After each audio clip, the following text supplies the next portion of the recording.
आज राजवाडे स्मृतिदिनानिमित्त आपण सगळेजण जमला आहात त्याबद्दल मी आज तुमचं आधी पहिल्यांदा स्वागत करते आणि मंडळाचे अध्यक्ष आणि कार्यकारिणीचे सदस्य यांना राजवाड्यांच्या प्रतिमेला हार आणि दीप प्रज्वलन करायला सांगते.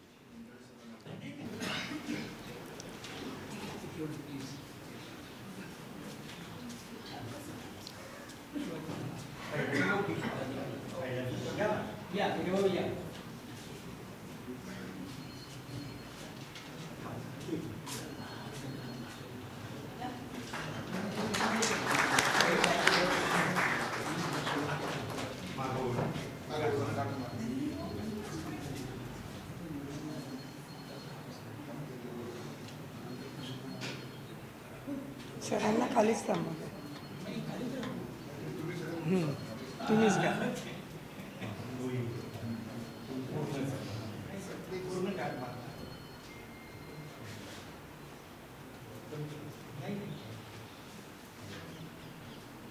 तो बरोबर होतो हारचा.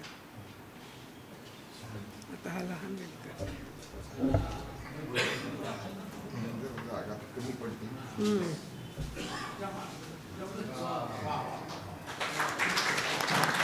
दीपप्रज्वलन सांगा.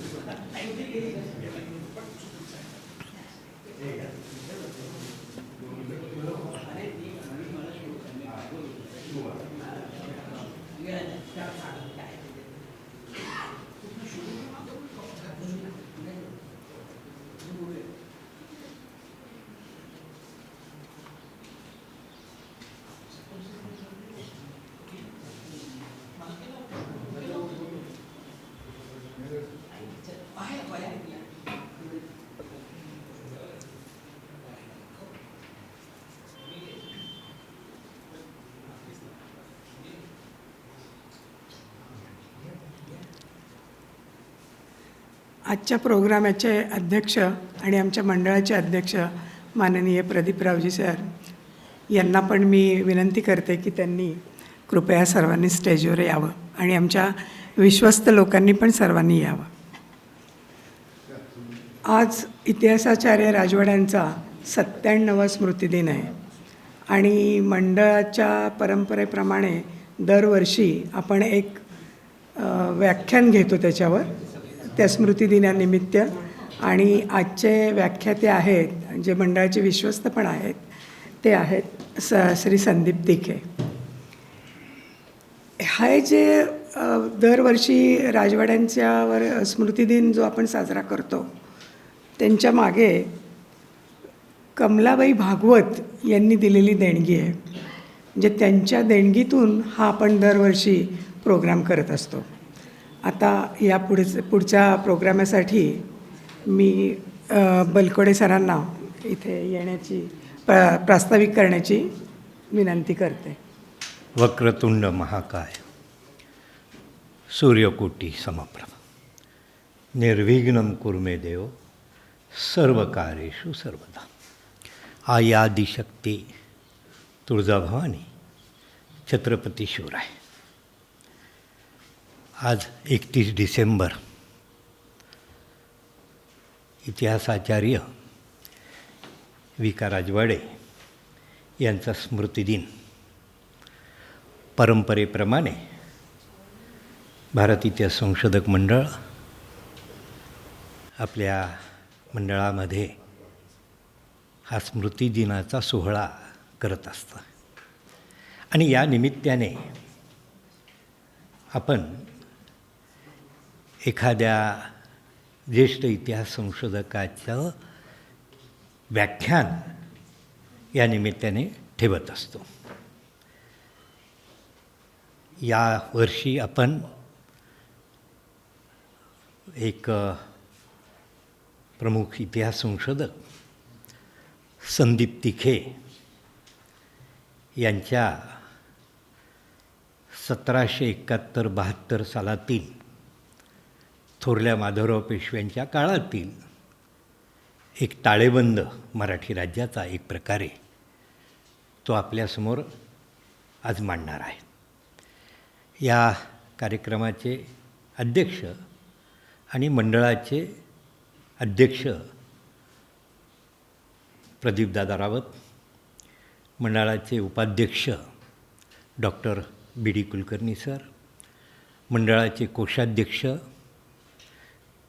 नंदकुमारजी निकम, आजचे वक्ते इतिहास संशोधक संदीप तिखे आणि आपण सगळे एवढ्या मोठ्या संख्येने या कार्यक्रमाला उपस्थित राहिल्याबद्दल मंडळाच्या वतीने मी आपल्या सगळ्यांचं स्वागत करतो. प्रास्ताविकामध्ये प्रामुख्याने आपल्या परंपरेप्रमाणे राजवाड्यांचं कार्य अगदी एक ह्याच्यामध्ये आणि मंडळाचं वर्षभरातलं कार्याचा थोडक्यात आढावा. आपल्या सगळ्यांना कल्पना आहे की 7 जुलै 1910 या दिवशी राजवाड्यांनी भारत इतिहास संशोधक मंडळाची स्थापना केली. या मंडळाच्या स्थापनेमागचा त्यांचा उद्देश की मराठ्यांचा इतिहास हा जगासमोर आणणं हे त्यांचं ध्येय होतं. आणि याच ध्येयातून राजवाडे आणि खंडोपंत मेहेंदळे या 2 व्यक्तींनी एकत्र येऊन या मंडळाची स्थापना केली. राजवाड्यांनी जे ध्येय आपल्या उराशी बाळगलं त्याच्या पूर्ततेसाठी संपूर्ण देशभर त्यांनी प्रवास केला. तत्कालीन ऐतिहासिक घराणी, संस्थानिक आणि त्याचबरोबर देशमुख, देशपांडे, पाटील, कुलकर्णी, इनामदार, देवस्थानं, वतनदार, जहागीरदार या सगळ्यांच्या अनेक ठिकाणी जाऊन त्यांच्या संग्रहातील कागदपत्र त्यांनी मिळवली. त्यासाठी त्यांना खडतर प्रवास करावा लागला. हे सगळं कार्य त्यांनी अतिशय प्रतिकूल परिस्थितीत केलेलं आहे. राजवाड्यांच्या कार्याचा आढावा घेताना आपल्याला असं सांगता येईल की त्यांचा उद्देश असा होता की मराठ्यांचा इतिहास जगासमोर आणण्यासाठी आपल्याला मराठ्यांच्या इतिहासाची साधनं म्हणजेच ऐतिहासिक कागदपत्रं, मग ती मोडीमध्ये असतील, पर्शियनमध्ये असतील किंवा तत्कालीन इंग्रजांकडची, फ्रेंचांकडची, डच, पोर्तुगीज, डच या कागदपत्रांचं आपण त्यांना मिळवलं पाहिजे आणि ती प्रसिद्ध झाली पाहिजे. त्या बाबतीत ते आग्रही होते की कागदपत्र पहिल्यांदा ही साधनं लोकांच्या समोर आली पाहिजे. त्या साधनांवर प्रत्येकजण आपापल्या पद्धतीने भाष्य करू शकेल. त्यामुळं इतिहास लेखना अगोदर ही साधनं जगासमोर येणं हे त्यांचं मोठं ध्येय होतं. राजवाड्यांनी आपल्या जीवनामध्ये अतिशय प्रतिकूल परिस्थितीत, कारण की त्यांच्याकडं आर्थिक त्यांची परिस्थिती आपल्या अतिशय कठीण होती, परंतु अशाही परिस्थितीमध्ये त्यांनी आपले खंड प्रसिद्ध करून त्याच्यामधून हजारो कागद त्यांनी जगासमोर आणले. आणि त्यानंतर राजवाड्यांनी अनेक विषयांवर भाष्य केलं. त्यांचे निबंध, त्यांचे लेखसंग्रह हे मराठ्यांच्या इतिहासावर नव्याने किंवा तत्कालीन सामाजिक जीवनावर भाष्य करणारे होते. आणि म्हणूनच आज आपण राजवाड्यांना इतिहासाचार्य असं म्हणतो. राजवाड्यांच्या पश्चात राजवाड्यांच्यापासून प्रेरणा घेऊन अनेक इतिहास संशोधकांनी हे कार्य पुढं नेलेलं आहे. पांडोबा पटवर्धन, ग खरे, सेतुमाधव पगडी, दवा पोद्दार, वासुदेव शास्त्री खरे, स ग जोशी, शन्ना जोशी अशी अनेक एक मंडळाची फार मोठी 100 वर्षाची परंपरा आहे की या संशोधकांनी सर्वोच्च पातळीवर त्याग करून मराठ्यांच्या इतिहासाची सेवा केलेली आहे. वर्तमान काळामध्ये आम्ही सगळेजण आदराने पाहतो ते आमचे गजाननराव भास्कर मेहेंदळे. आज ते उपस्थित आहेत. आमच्यासाठी ते नेहमीच मार्गदर्शक आहेत. आणि त्याचबरोबर इथं अनेक मंडळात अनेक वर्ष ज्यांनी मंडळाच्यासाठी कार्य केलं, संशोधन केलं, अशीही मंडळं आपल्या सगळ्यांमध्ये आहेत. आणि म्हणूनच मंडळाची ही वाटचाल आपल्या सगळ्यांच्या सहकार्यामुळे अशीच चालू राहील. या वर्षामध्ये प्रामुख्याने मंडळाने एक मोठे प्रकल्प म्हणजे राजवाड्यांच्या स्मरणार्थ जे सभागृह आदर जे महाराष्ट्राचं भूषण आहे, राजवाडे सभागृह, या सभागृहाचं नूतनीकरणाचं कार्य मंडळाने आपल्या हाती घेतलेलं आहे. आणि मायदेश फाउंडेशन, अरुण जोशी हे जे अमेरिकेतले उद्योजक आहेत, त्यांनी उदार अंतःकरणाने या सभागृहाच्या नूतनीकरणासाठी फार मोठी देणगी, म्हणजे साधारण ती 2 कोटी ती 2.5 कोटीपर्यंत जाते आहे. आणि त्यातून मला निश्चित विश्वास आहे की एका वर्षामध्येच, म्हणजे अजून पुढच्या आपला पुढचा राजवाड्यांचा स्मृतीचा कार्यक्रम आपण नव्या हे झालेल्या, संपूर्ण विकसित झालेल्या राजवाडे सभागृहात घेऊ, अशा पद्धतीचा एक विश्वास या मंगलप्रसंगी व्यक्त करतो. अनेक वर्ष आपण मंडळाचं सभासदत्वही आपण सर्व समाजासाठी खुलं केलेलं आहे. आणि त्याचा परिणाम आज मोठ्या प्रमाणात साधारण 850 ते 900 मंडळाचे सभासद झालेले आहे. आणि या कामाला एक गती आलेली आहे. आणखी एक गोष्ट म्हणजे की मंडळामध्ये आपण मोडीचे वर्ग घेतो आहे आणि आणखी काही वर्ग घेतो, परीक्षांचे वर्ग घेतो की ज्याच्यामुळे अभ्यासक निर्माण होत आहेत. ती एक चांगली गोष्ट मंडळात होते आहे. आणखी एक गोष्ट म्हणजे की आपल्याकडं नरेंद्र मुरकुंबी यांनी आपल्या मंडळात 25 लाख मोडी कागदपत्रांचा जो संग्रह आहे, अतिशय मौल्यवान आहे.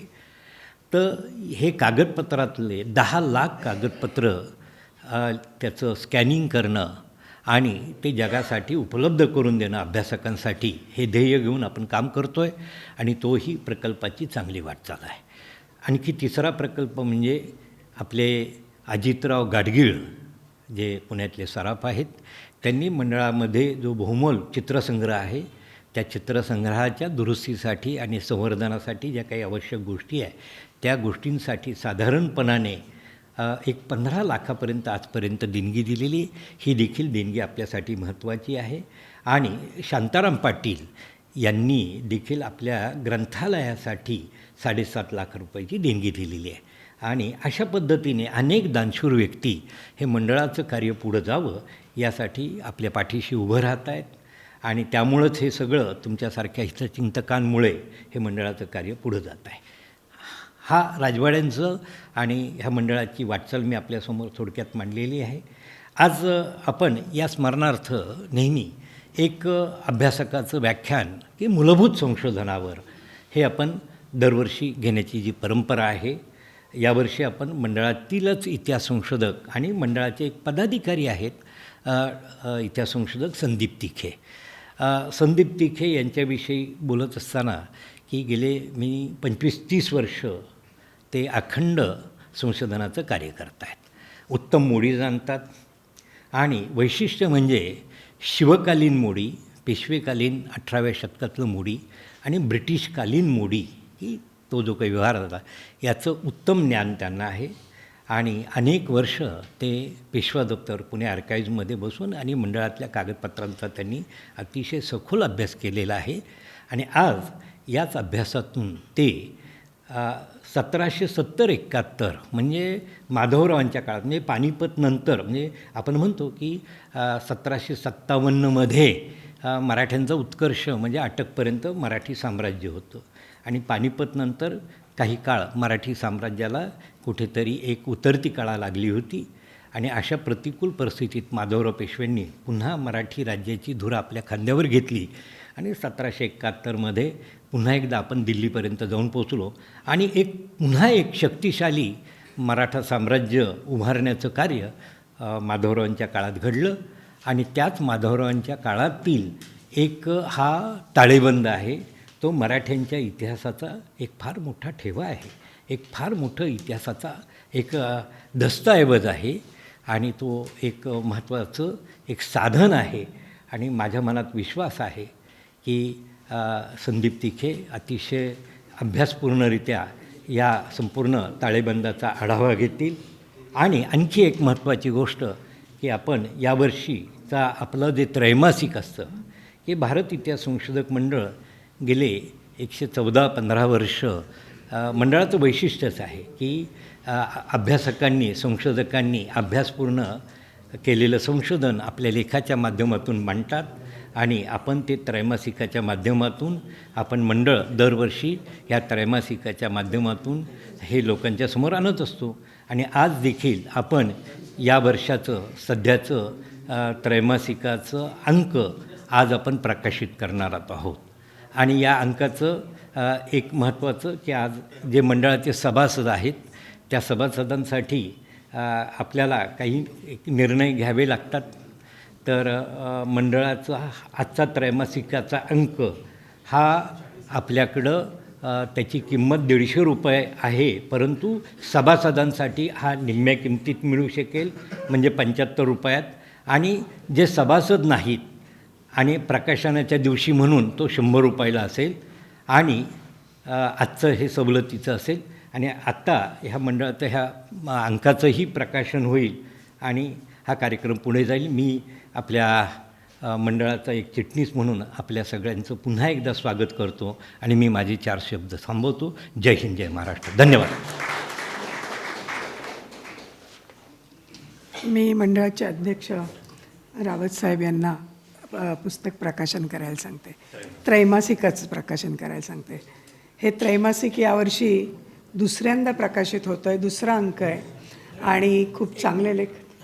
हो, दादांच्या अगोदर एक छोट राहिलेलं आहे. मित्र हो, तुमची सगळ्यांची आणि व्यासपीठाची क्षमा मागतो.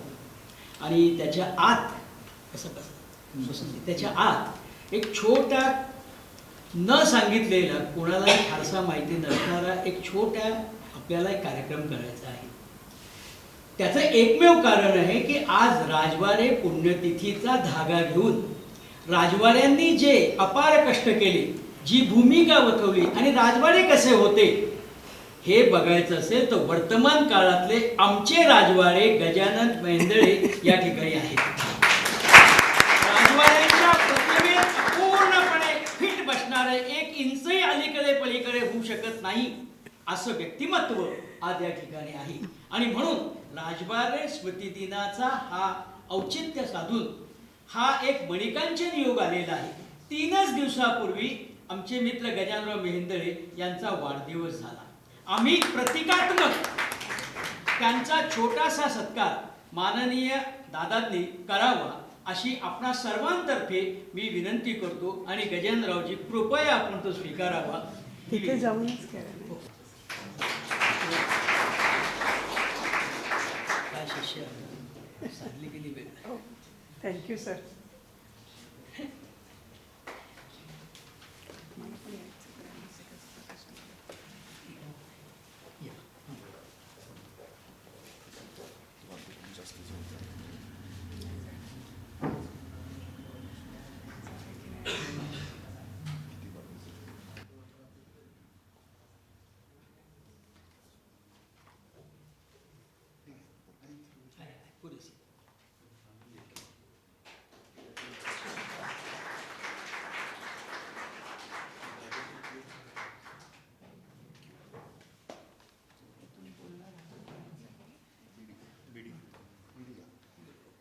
अध्यक्षांच्या परवानगीने मी त्रैमासिकाचं प्रकाशन झालं असं सांगते आणि बी.डी. कुलकर्णी सरांना प्लीज विनंती करते की त्यांनी त्रैमासिकाबद्दल थोडंसं बोलावं.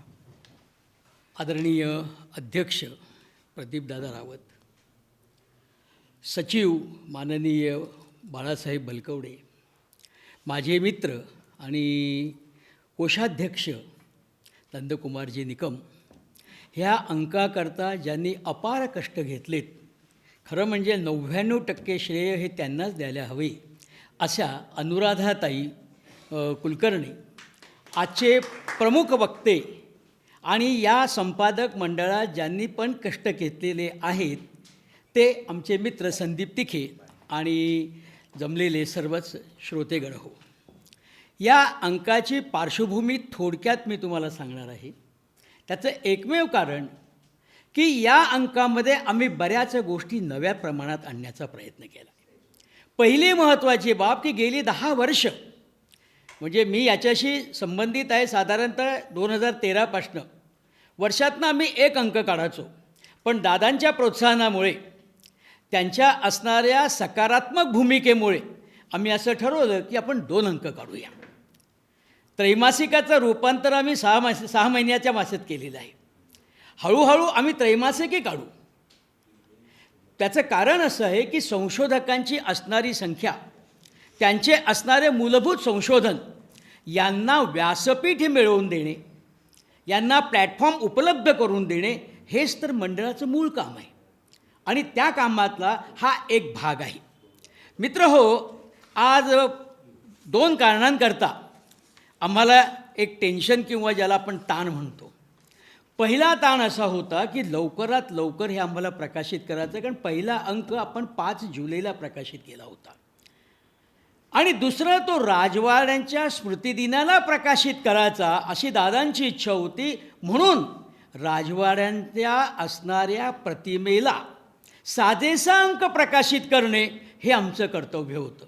आलेले कुठलेही लेख छापणे हा हेतू नव्हता. राजवाड्यांची भूमिका, राजवाड्यांची तपस्या आणि त्यांच्या संशोधनाच्या असणाऱ्या मूलभूत मागण्या ह्या पूर्ण करून अंक प्रकाशित करावा, असं जे होतं त्यात आम्ही कसोटीला उतरतो की नाही हे तुम्ही ठरवा. मी या प्रस्तावनेमध्ये फक्त एकच वापरलेलं आहे, कागदपत्रांचे घरं, जिज्ञासू मन, संशोधनाचे व्रत अखंडित. आमच्या या मंडळामध्ये लाखो कागदपत्र आहेत, हे आपल्याला सचिवांनी आता सांगितलं. याचा अभ्यास करण्याकरता तरुण पिढी या ठिकाणी येते आहे. आमच्याकडे फारसं दादांच्या एकूणच असणाऱ्या सकारात्मक भूमिकेमुळे औरंगजेबाची फरमान आमच्याकडे आहेत. 3 लाख रुपयाची आम्ही ती विकत घेतलेली आहेत मुंबई आपल्या लंडनच्या म्युझियममधनं. त्याचा अभ्यास करणारे अजित पटवर्धन आणि आमचे कानिटकर यांची टीम तयार आहे. 90 मुलं मोडी शिकत आहेत. ह्या तरुण संशोधकांचा असणारा संशोधनाकडे असणारा कल आणि ओघ लक्षात घेता त्यांच्या संशोधनाला प्रकाशन मिळणे, प्रसिद्धी मिळणे हे गरजेचे होते. म्हणून आम्ही ह्या अंकामध्ये नवे आणि जुने याचा एक असा मिलाप करण्याचा प्रयत्न केला आहे.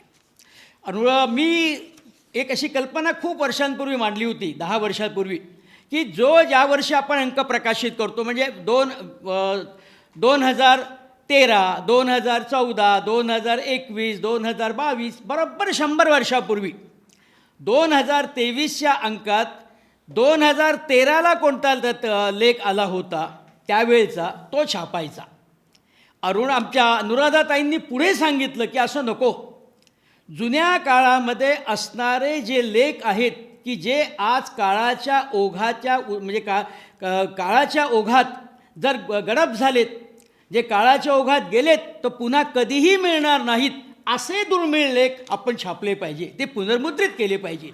म्हणूनच त्यांनी त्याचे अपार परिश्रम घेऊन 3 ते 4 लेख हे जुने आम्ही घेतलेले आहेत की जे 100 वर्षापूर्वीच्या अंकात होते. याचं कारण एकमेव आहे की आणि ते जे संशोधक आहेत ते अत्यंत तुल्यबळ आहेत.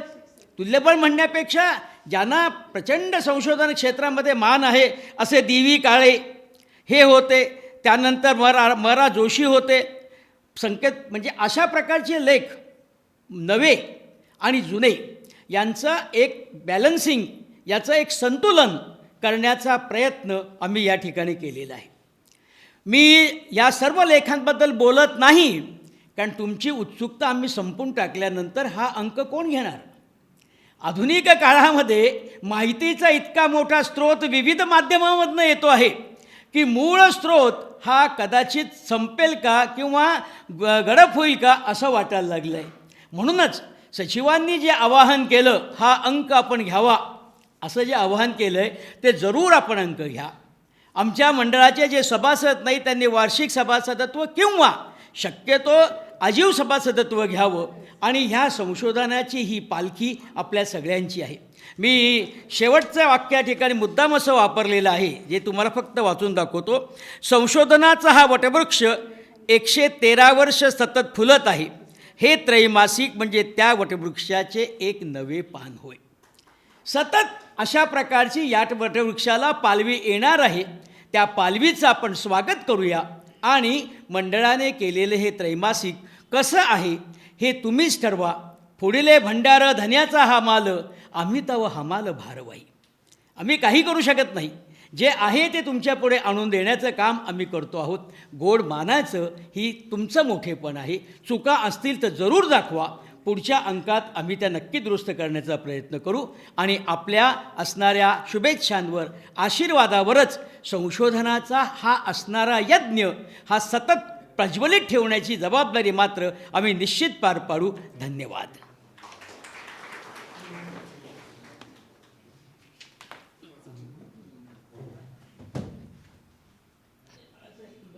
हा अंकाबद्दल तर सरांनी सांगितलंच आपल्याला. आता यानंतरच्या अंकात पण आम्ही असं ठरवलं आहे की पूर्वीच्या लोकांनी जे जे खरंच खूपच मोठे लोक होते हे सगळे, पण त्यांचे पाक्षिक सभा जरी त्यांनी घेतल्या असल्या किंवा नवीन काही संशोधन जरी केलं असलं तरी काही कारणाने त्यांचे लेख छापले गेलेले नाही आहेत. असा एक संग्रह मंडळात आहे. तर तो संग्रह तुमच्यासमोर यावा म्हणून दर अंकात आम्ही त्यांचे एक 3-4 लेख घ्यायचं ठरवलेलं आहे.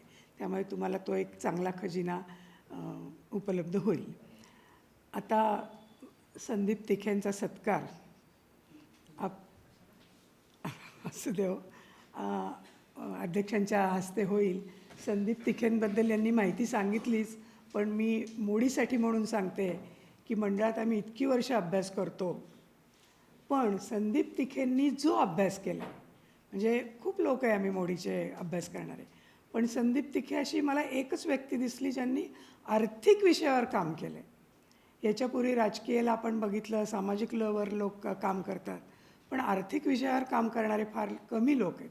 आणि हे काम तिखेंनी आता पुढे पण न्यावं असं मी त्यांना सांगते आणि दादांना विनंती करते त्यांचा सत्कार करावा.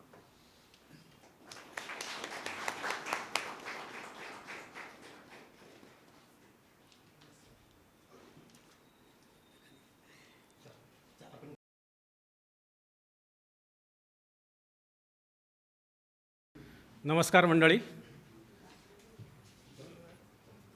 वेळेची मला कल्पना आहे, त्यामुळं मी जास्त काही आता आटोपतं घेणार आहे थोडंसं, कारण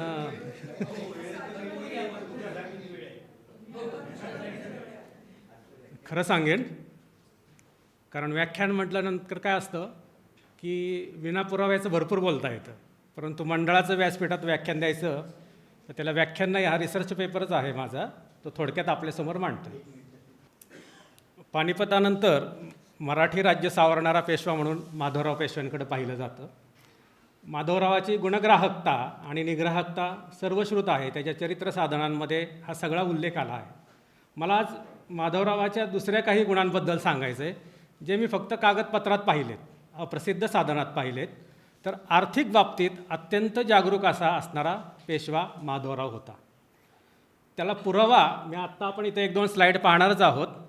त्यातला पहिला पुरावा त्याचा एक मी सांगतो. पेशवे दप्तरात मी जे कागद पाहिलेत त्याचा, पेशव्यांच्या दररोजच्या खर्चाच्या जमा खर्चाच्या नोंदी रोजकिर्दीत लिहिल्या जायच्या आणि ह्या सगळ्या दररोजच्या रोजकिर्दी माधवराव पेशवा स्वतः पाहायचा आणि प्रत्येक रोजकिर्दीवरती किर्द पाहिली असा माधवरावाच्या हातचा शेरा मी पेशवे दप्तरात पाहिला आहे. आता तो माधवरावाच्या हातचा कसा हो, तर माधवरावाचा अक्षरच मला माहिती आहे, नाहीतर पुरावा द्यायला लागतो.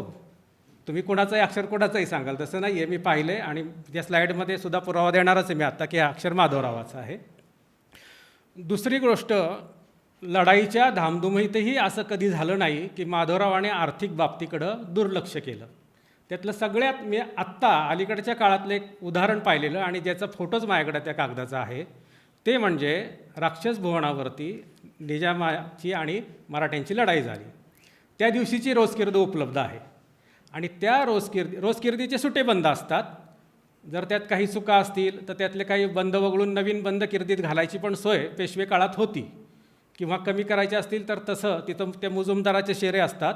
प्रत्येक किर्दीच्या बंदावरती क्रमांक घातलेला असतो डावीकडे. राक्षस भुवनच्या लढाईच्या दिवशीच्या किर्दीला काय झालं, राक्षस भवनावरती काही सैनिकांचा मृत्यू झाल्यामुळं पेशवे सरकारातून त्यांच्या अंत्यसंस्कारासाठी कापड देण्यात आलं होतं. ते म्हणजे कफनासाठी ते कापड असतं.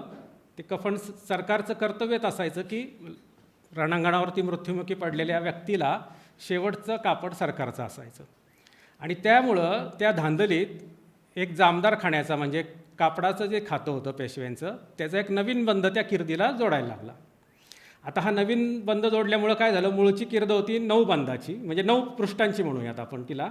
हा 10वा बंध त्याला नवीन घालायला लागला. त्या दिवशीच्या किर्दीवरती स्वतः माधवराव पेशव्याच्या हस्ताक्षरातला तिथं शेरा आहे की 10 बंध करार, म्हणजे 10 बंध ह्या किर्दीचे सरकारी नियमाच्या हिशोबी दाखल झाले पाहिजेत. सायलाईट दाखव. पेशव्यांच्या त्या राक्षस भवनची लढाई ज्या दिवशी झाली त्या दिवशीच्या रोजकिर्दीचा हा फोटो आहे. अंडरलाईन केलेला जो भाग आहे हे माधवराव पेशव्याचं अक्षर आहे. 10 बंध करार असं मोडीत तिथं लिहिलं आहे. आता हे माधवरावाचं कशावरनं पुढं मी स्लाईड ते दाखवणार आहे, त्याला प्रमाण आहे, मी काही मनाचं सांगत नाही. त्या पत्रावरतीच ते अक्षर कोण माधवरावाचं आहे म्हणून ज्यांनी शेरा लिहिला आहे त्यांचं पण नंतर सांगतो. दुसरी गोष्ट हे झालं आर्थिक बाबतीत. सावकारांचे हिशोब तपासणं, सावकारांचे हिशोब विल्हेवारीस लावणं, हे सगळ्या बाबी माधवराव स्वतः जातीनं पाहायचा. प्रांताचे जे सुभेदार असायचे, ह्या सुभेदारांकडनं ॲडव्हान्समध्ये ज्याला रकमा येणं असायचं त्याला रसद अशी संज्ञा आहे की तुमचं वसूल होऊ नाही होऊ तेवढी रक्कम तुम्ही आधी सरकारला भरली पाहिजे, त्याला रसद असं म्हणतात. आणि ह्या रसदा कोणत्या प्रांतातून कोणत्या सुभेदाराकडून किती यायच्यात याचा 2-3 वर्षांचे असे सलग कागदपत्र मी माधवरावाच्या हस्ताक्षरातले पाहिलेले आहेत. पेशवे दप्तरात रसद झाडा म्हणून एक रुमाल आहेत, त्यात माधवरावाच्या हस्ताक्षरातले असे कागदपत्र आहेत की स्वतः माधवरावांनी लिहिलेलं आहे. 25-30 कमावीदारांची नावं आहेत की कोणाकडनं किती रकमा यायच्यात, आल्या किती, बाकी किती. दुसरं हे झालं आर्थिक बाबतीत. पेशव्यांचे जे सरंजामदार होते, या सरंजामदारांना काही कालावधीनंतर ते आमच्या सरंजामात वाढ करावी अशी मागणी सरकारकडे करायची. तेव्हा एक प्रस्ताव तयार केला जायचा आणि तो प्रस्ताव पेशव्यांपुढे सादर केला जायचा. मग त्या प्रस्तावात जर काही कमी जास्त करायचं असेल किंवा नवीन काही कलमं घालायचे असतील तर ते पेशव्यांचे कारभारी ती कलमं घालायचे आणि खासा पेशव्यासमोर ती यादी सादर केली जायची. तर असा एक धोंडो दत्तात्रय म्हणून पागेचा सरदार होता पेशव्यांचा आणि एका वर्षात त्यांनी शासनाला नवीन मला सरंजामात वाढ मिळावी म्हणून प्रस्ताव सादर केला. तर त्याच्यातली काही कलमं माधवरावला अजिबात पटली नाही. आता मग तिथं त्यांनी त्या जी कलमं किंवा ज्या बाबीचं प्रयोजन नव्हतं तिथं स्वतःच्या हस्ताक्षरात लिहिलं तूर्त होत नाही आणि शेवट लिहिलं होतच नाही. पुढची स्लाईड. आता ते स्लाईड ती यादी आहे त्या सरंजामदाराची की ज्यांनी पेशव्यांसमोर प्रस्ताव त्याच्या सरंजामात वाढ होण्यासाठीचा सादर केला होता. त्यातला अंडरलाईन केलेल्या जे अक्षरं आहेत, आता त्याला माझा इलाज नाही आहे, ती पेशवे दप्तरात जशी झेरॉक्स मिळाली तशी मी घेतली आहे. तूर्त होत नाही असा इथं लिहिलं आहे, ते माधवरावाचं अक्षर आहे. आणि यादीच्या शेवटी नेक्स्ट ही यादीचा शेवटचा भाग आहे. नेक्स्ट होतच नाही म्हणे, होत नाही. म्हणजे अतिशय जागरूक असा पेशवा, मराठी राज्याचा पडता डोलारा सावरणारा पराक्रमी असा पेशवा की जो आर्थिक बाबतीतही तेवढाच खंबीर होता. दुसरं की पेशव्यांकडे सादर होणाऱ्या प्रस्तावांवरती पेशव्यांची मान्यता म्हणून करार असं लिहायचं, एक शेरा लिहिला जायचा. आता नेक्स्ट हे पत्र जे आहे हे सगळं अक्षर नाना फडणवीसांचं आहे आणि त्याच्यात शेवट अंडरलाईन केलेलं जे अक्षर आहे करार असं लिहिलेलं ते थोरल्या माधवराव पेशव्याचं अक्षर आहे. हे माधवराव पेशव्याचा करार आणि हा शेवटचा तिथं शेवटचं जे अक्षर आहे तो करार माधवरावाचाच आहे असं 100% मी खात्रीने सांगतो, 110%. ह्या पत्रावरती उजव्या बाजूला आडव्या ओळी आहेत आणि त्या आडव्या ओळीमध्ये शेरा असं घातला आहे, यात नाना फडणवीस यांचे हातची ती यादी म्हणजे तो प्रस्ताव आहे, यात नाना फडणवीसांचे हातची देणे आणि करार थोरले रावसाहेब यांचे. आणि ते कुणी लिहिलं आहे तर पेशव्यांचे परंपरागत दप्तरदार होते रावजी कृष्ण पेंडसे, त्यांचं गणेश कृष्ण पेंडसे असं नाव होतं. सरांच्या पुस्तकात गणेश कृष्ण पेंडसेची जबानीच सरांनी घेतली आहे. ऐतिहासिक कागदपत्रांच्या खरे खोटेपणाचे परीक्षण, त्या परिशिष्टात या रावजी पेंडसेचा उल्लेख सरांच्या पुस्तकात आहे. आणि ब्रिटिशांच्या काळात कुठलं कागदपत्र खरं आहे का खोटं आहे हे तपासायला गणेश कृष्णांना वारंवार बोलवलं जायचं. मग ते गणेश कृष्णांनी लिहिले कशावरनं, तर तिथं खाली त्यांची सहीच आहे. आडव करता येईल ती साईड? नाही, मग नको राहू देत, असू दे. उजव्या बाजूला शेवटी तिथं मोडीमध्ये गणेश कृष्ण पेंडसे अशी पेंडसेंची सहीच आहे. गणेश कृष्ण पेंडसेंची सही आहे. त्यांनी स्वतः ते पेशव्यांचे दप्तरदार होते. आता माझ्यावर शंका घेण्याचं कारण नाही. ठीक आहे. आत्ता आपला विषय आहे माधवराव पेशव्यांचा ताळेबंद. 1770-71चा आहे तो. ताळेबंद ज्याला म्हणतात की वर्षारंभ ते वर्षाअखेर असा हिशोब ज्याच्यात दाखल आहे त्याला ताळेबंद म्हणावं. मग मराठा काळखंडात असं आर्थिक वर्ष होतं का, पहिला मुद्दा असा. आणि जर असलंच तर त्याला प्रमाण काय. तर मराठा काळखंडात पेशव्यांच्या काळात काय, शिवकाळात सुद्धा आर्थिक वर्ष होतंच. पण शिवकाळाचा पुरावा माझ्याकडे नाही आहे आत्ता. पेशव्यांच्या काळातला आहे तो सांगतो. आत्ता जसं आता उद्या नवीन वर्षाचा दिवस निघतो आहे, आपलं आर्थिक वर्ष असतं 1 एप्रिल ते 31 मार्च. तसं पेशव्यांच्या काळामध्ये, म्हणजे मराठा काळात म्हणूयात किंवा पेशव्यांचा काळ, काय दोन्ही म्हटलं तर एकच. तर सुहर्सन कालगणनेनुसार हे आर्थिक वर्ष चालू व्हायचं. ज्येष्ठ महिन्यात मृग नक्षत्र ज्या दिवशी निघतं त्या दिवशी नवीन सुहर्सन वर्ष चालू होतं. तिथून नवीन आर्थिक वर्ष पेशव्यांच्या काळात सुरू होत होतं आणि पुढचं मृग नक्षत्र निघेपर्यंत ते वर्ष चालायचं. तर ह्याला प्रमाण काय, पेशव्यांच्या रोजकिर्दीवरती. आणि गणेश कृष्ण बेहरे म्हणून पेशव्यांचे मोठे सरदार होते, ज्यांनी टिपूला बरंचसं नमवलं. त्यांच्या रोजकिर्दी आहेत उपलब्ध. त्या रोजकिर्दींवरती अमुक घटिका अमुक पळे मृग निघाला अशा नोंदी मी स्वतः पाहिल्यात, वाचल्यात. आता झेरॉक्स वगैरे त्याची माझ्याकडे नाही, ह्याला वर्ष 10 झाली. परंतु माझ्या लक्षात कोणाच्या पाहिल्या आणि कुठं पाहिल्या, काय वाचलं ते चांगलं लक्षात आहे. तर सुहर्सन वर्षनुसार कालगणनेनुसार हे असायचं. शिवकाळात ते साधारण 25 मेला सुरू व्हायचं. थोडं थोडं घटिकापळाने वाढत वाढत पेशवे कालखंडात ते साधारण 3 जूनला सुरू व्हायचं. आत्ता 7 जूनला सुरू होतं. ठीक आहे. आता पुढची स्लाईड घ्या. हां ठीक आहे. हा ताळेबंद तयार होण्यासाठी काही कागदपत्रांची आवश्यकता असायची. त्या कागदपत्रांची काही टायटल इथं आपण स्क्रीनवरती मी लिहिली आहेत, आता दाखवतो आहे. त्यातलं पहिलं असायचं रोजकिर्द. कोणाची, तर पेशव्यांची रोजकिर्द. या रोजकिर्दीचे अनेक भाग असतात. त्याच्यामध्ये पहिलं पान असतं शिल्लक रोज गुदस्त म्हणून, म्हणजे कालची शिल्लक. दुसरं पान असतं जमा रोज मजकूरचं, म्हणजे आज जमा झालेली जमा. त्याच्यामध्ये एकाच पानावरती ती जमा जेवढी असेल तर एकच बंद असतो. रोजकिर्दीला जमेचे अनेक बंद नसतात. आणि त्यालाच जोडून जामदारखाना म्हणून जो विभाग होता, म्हणजे सर्वांचा आता इथं काय झालं आहे, माझी पंचायत अशी झाली आहे, मोठे मोठे अभ्यासक पण आहेत आणि काही जे श्रोते आहेत की ज्यांचा काही आता ह्या शब्दांशी संबंध नाही किंवा त्या संज्ञा त्यांना कळणार नाही आहेत, तर थोर अभ्यासकांनी मला क्षमा करावी, त्यांच्यासाठी मी थोडंसं उलगडून सांगतो. अजून कुठपर्यंत आलतो, जामदारखान्यापर्यंत. तर जामदारखाना म्हणजे वस्त्रांचं एक खातं असतं. ते जामदारखाना आणि रोख जमा अशी एकाच बंदावरती लिहिली जाते. दुसरा भाग असतो रोजकिर्दीचा खर्चाचा. ह्या खर्चाच्या भागात वाटेल तसा खर्च लिहित नाहीत, तर तो प्रत्येक खात्यानुसार, पेशव्यांची जी खर्चाची खाती होती त्या खात्यानुसार तो लिहिला जायचा. समजा शिलेदारांचं एक खातं, कारकुनांचं एक खातं, जासूद लोकांचं एक खातं, चतुर्थ श्रेणी वर्गातले जे कर्मचारी होते त्यांचं खातं, असा खातेवार खर्च रोजकिर्दीत पडायचा. आणि त्याच्यापेक्षा जर निराळा खर्च असेल तर तो खर्च किरकोळी म्हणून सगळ्यांचा मिळून एकत्र लिहिला जायचा. परंतु असं कधी व्हायचं नाही. आता कॅशबुकात आपण जशा एंट्र्या होतील तशा लिहितो, रोजकिर्दीत अशी भानगड नाही. तो खातेवारच खर्च लिहिला जायचा. आणि पुढं सांगतो मी अजून काय काय होतं असायचं ते. तर हा झाला त्याच्यामध्ये पहिलं खातं असायचं रोख खर्चाचं खातं, कोशागारातनं केलेला खर्च. त्याला कोशागाराला पोता असं म्हटलं जातं. पोता खर्चाचं खातं पहिलं असायचं.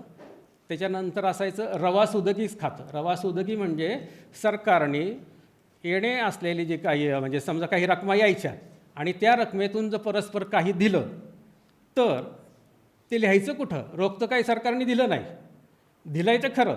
मग असे खर्च रवासुदकी खात्यात लिहिले जायचे आणि ह्या सर्वसाधारणपणे वराता असायच्या. वरात म्हणजे एक पे ऑर्डरसारखी गोष्ट, की अमुक माझ्या माणसाकडनं मला सरकारला पैसे यायचेत आणि त्या माणसाने क्ष माणसाने ते घ्यावेत, अशी सरकारची ऑर्डर जी असते त्याला वरात असं म्हणतात. वरातांवरती मी लिहिलं आहे, आता ते येईल लवकर समोर.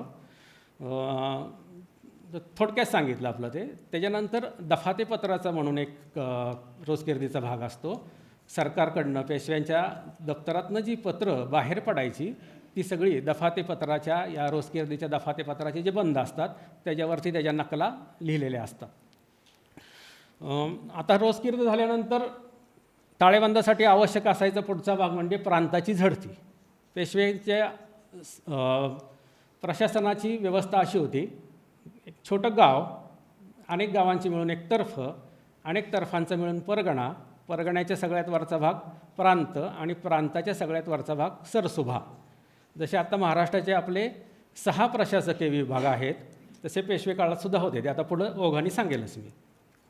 तर प्रांताच्या झडतीमध्ये असतं काय, की सुभेदाराने प्रांताच्या प्रशासनावरती काय खर्च केला आहे, तिथल्या कर्मचाऱ्यांचं वेतन, तिथं जर समजा काही धामधूम झाली असेल तर तेव्हा जो काही खर्च केलेला असेल, तिथल्या समाजकार्यासाठी किंवा ज्याला आपण समाज जीवनावरती काही गोष्टी सरकार खर्च करतं, असे सगळे खर्च खातेनिहाय त्या प्रांताच्या झडतीत नमूद असतात. झडती प्रांताची समजायला फार दिवस लागत नाहीत, 1-2-5 वर्षात तुम्हाला ती समजते, त्याच्यापेक्षा जास्त वेळ लागत नाही. नंतर असतो सरसुभ्याचा ताळेबंद.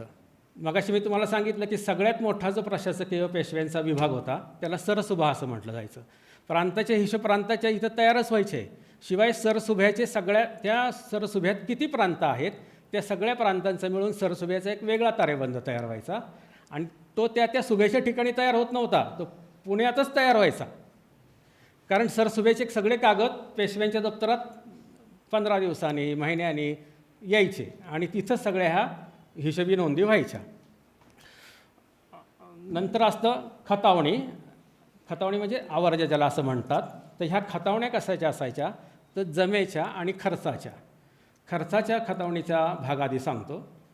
जमेपेक्षा खर्चच मोठा होता पेशव्यांचा. मगाशी मी तुम्हाला सांगितलं की रोजकिर्दीत खर्च जो असायचा तो खातेनिहाय त्याची वर्गवारी विल्हेवारी करून लिहिलेला असायचा. तर त्या खतावण्या पथके लष्कर म्हणजे जे सरंजामी सरदार आहेत, पेशव्यांचे शिलेदार आहेत, जे लढाऊ लोक जे आहेत त्यांचा खर्च सगळा पथके लष्कर म्हणून पडायचा. त्या पथके लष्करमध्ये पेशव्यांचे जितके सरंजामदार होते त्या प्रत्येकाच्या नावाची एक वेगळी दरवर्षी एक खतावणी तयार व्हायची. त्याला म्हणतात घडणीकडील आवर्जा. घडणी ह्या दप्तर आहे पेशवे दप्तरात, त्याला घडणीकडील आवर्जा असं म्हणतात. संभाजी महाराजांच्या एका पत्रात ह्या आवर्जाचा उल्लेख आलेला आहे. राजवाडे खंड 20मध्ये ते पत्र छापलं आहे. म्हणजे शिवकाळातही असे कागद होते. तर आवर्जा म्हणजे ज्याला आपण मी थोडक्यात सांगतो की ज्याला त्या कर्मचाऱ्याचं सर्व्हिस बुक म्हणतात, की वर्षभरात सरकारने त्याला जे काही प्रदान दिलं, रोख, कापड, धान्य, बक्षिसं, हे सगळं प्रदान त्या एका वर्षाच्या खतावणीमध्ये एकत्रित केलेलं असतं. परस्पर दिलेलं असेल म्हणजे रवासुदगी जे खातं सांगितलं तुम्हाला, त्या रवासुदगीतनं दिलेलं असेल तर त्या खतावणीत रवासुदगी खातं असं येत नाही, तिथं परभारे खर्च खातं असं येतं. आणि मग एकत्रित शासनाला होतं काय की प्रत्येक कर्मचाऱ्याचा किर्द मागे पुढे पाण्या उलटायची गरजच नाही. खतावणी तयार झाल्यामुळे प्रत्येकाचा हिशोब एका वर्षाचा तयार. असा पथके लष्करचा सगळा हिशोब तयार झाला. जितके कारकून आहेत तितक्या कारकुनांचा झाला. जासूद जितके आहेत जासूदांचा हिशोब पृथक पडत नव्हता, तो जथ्थेदाराच्या नावाने पडायचा. एकेका जथ्यात 70-80 जासूद काम करायचे आणि असे पेशव्यांचे जासूदांचे जथ्थे 70-80 होते. म्हणजे 80 गुणिले 80 असं समजा, किंवा 60 सरासरी मानाने.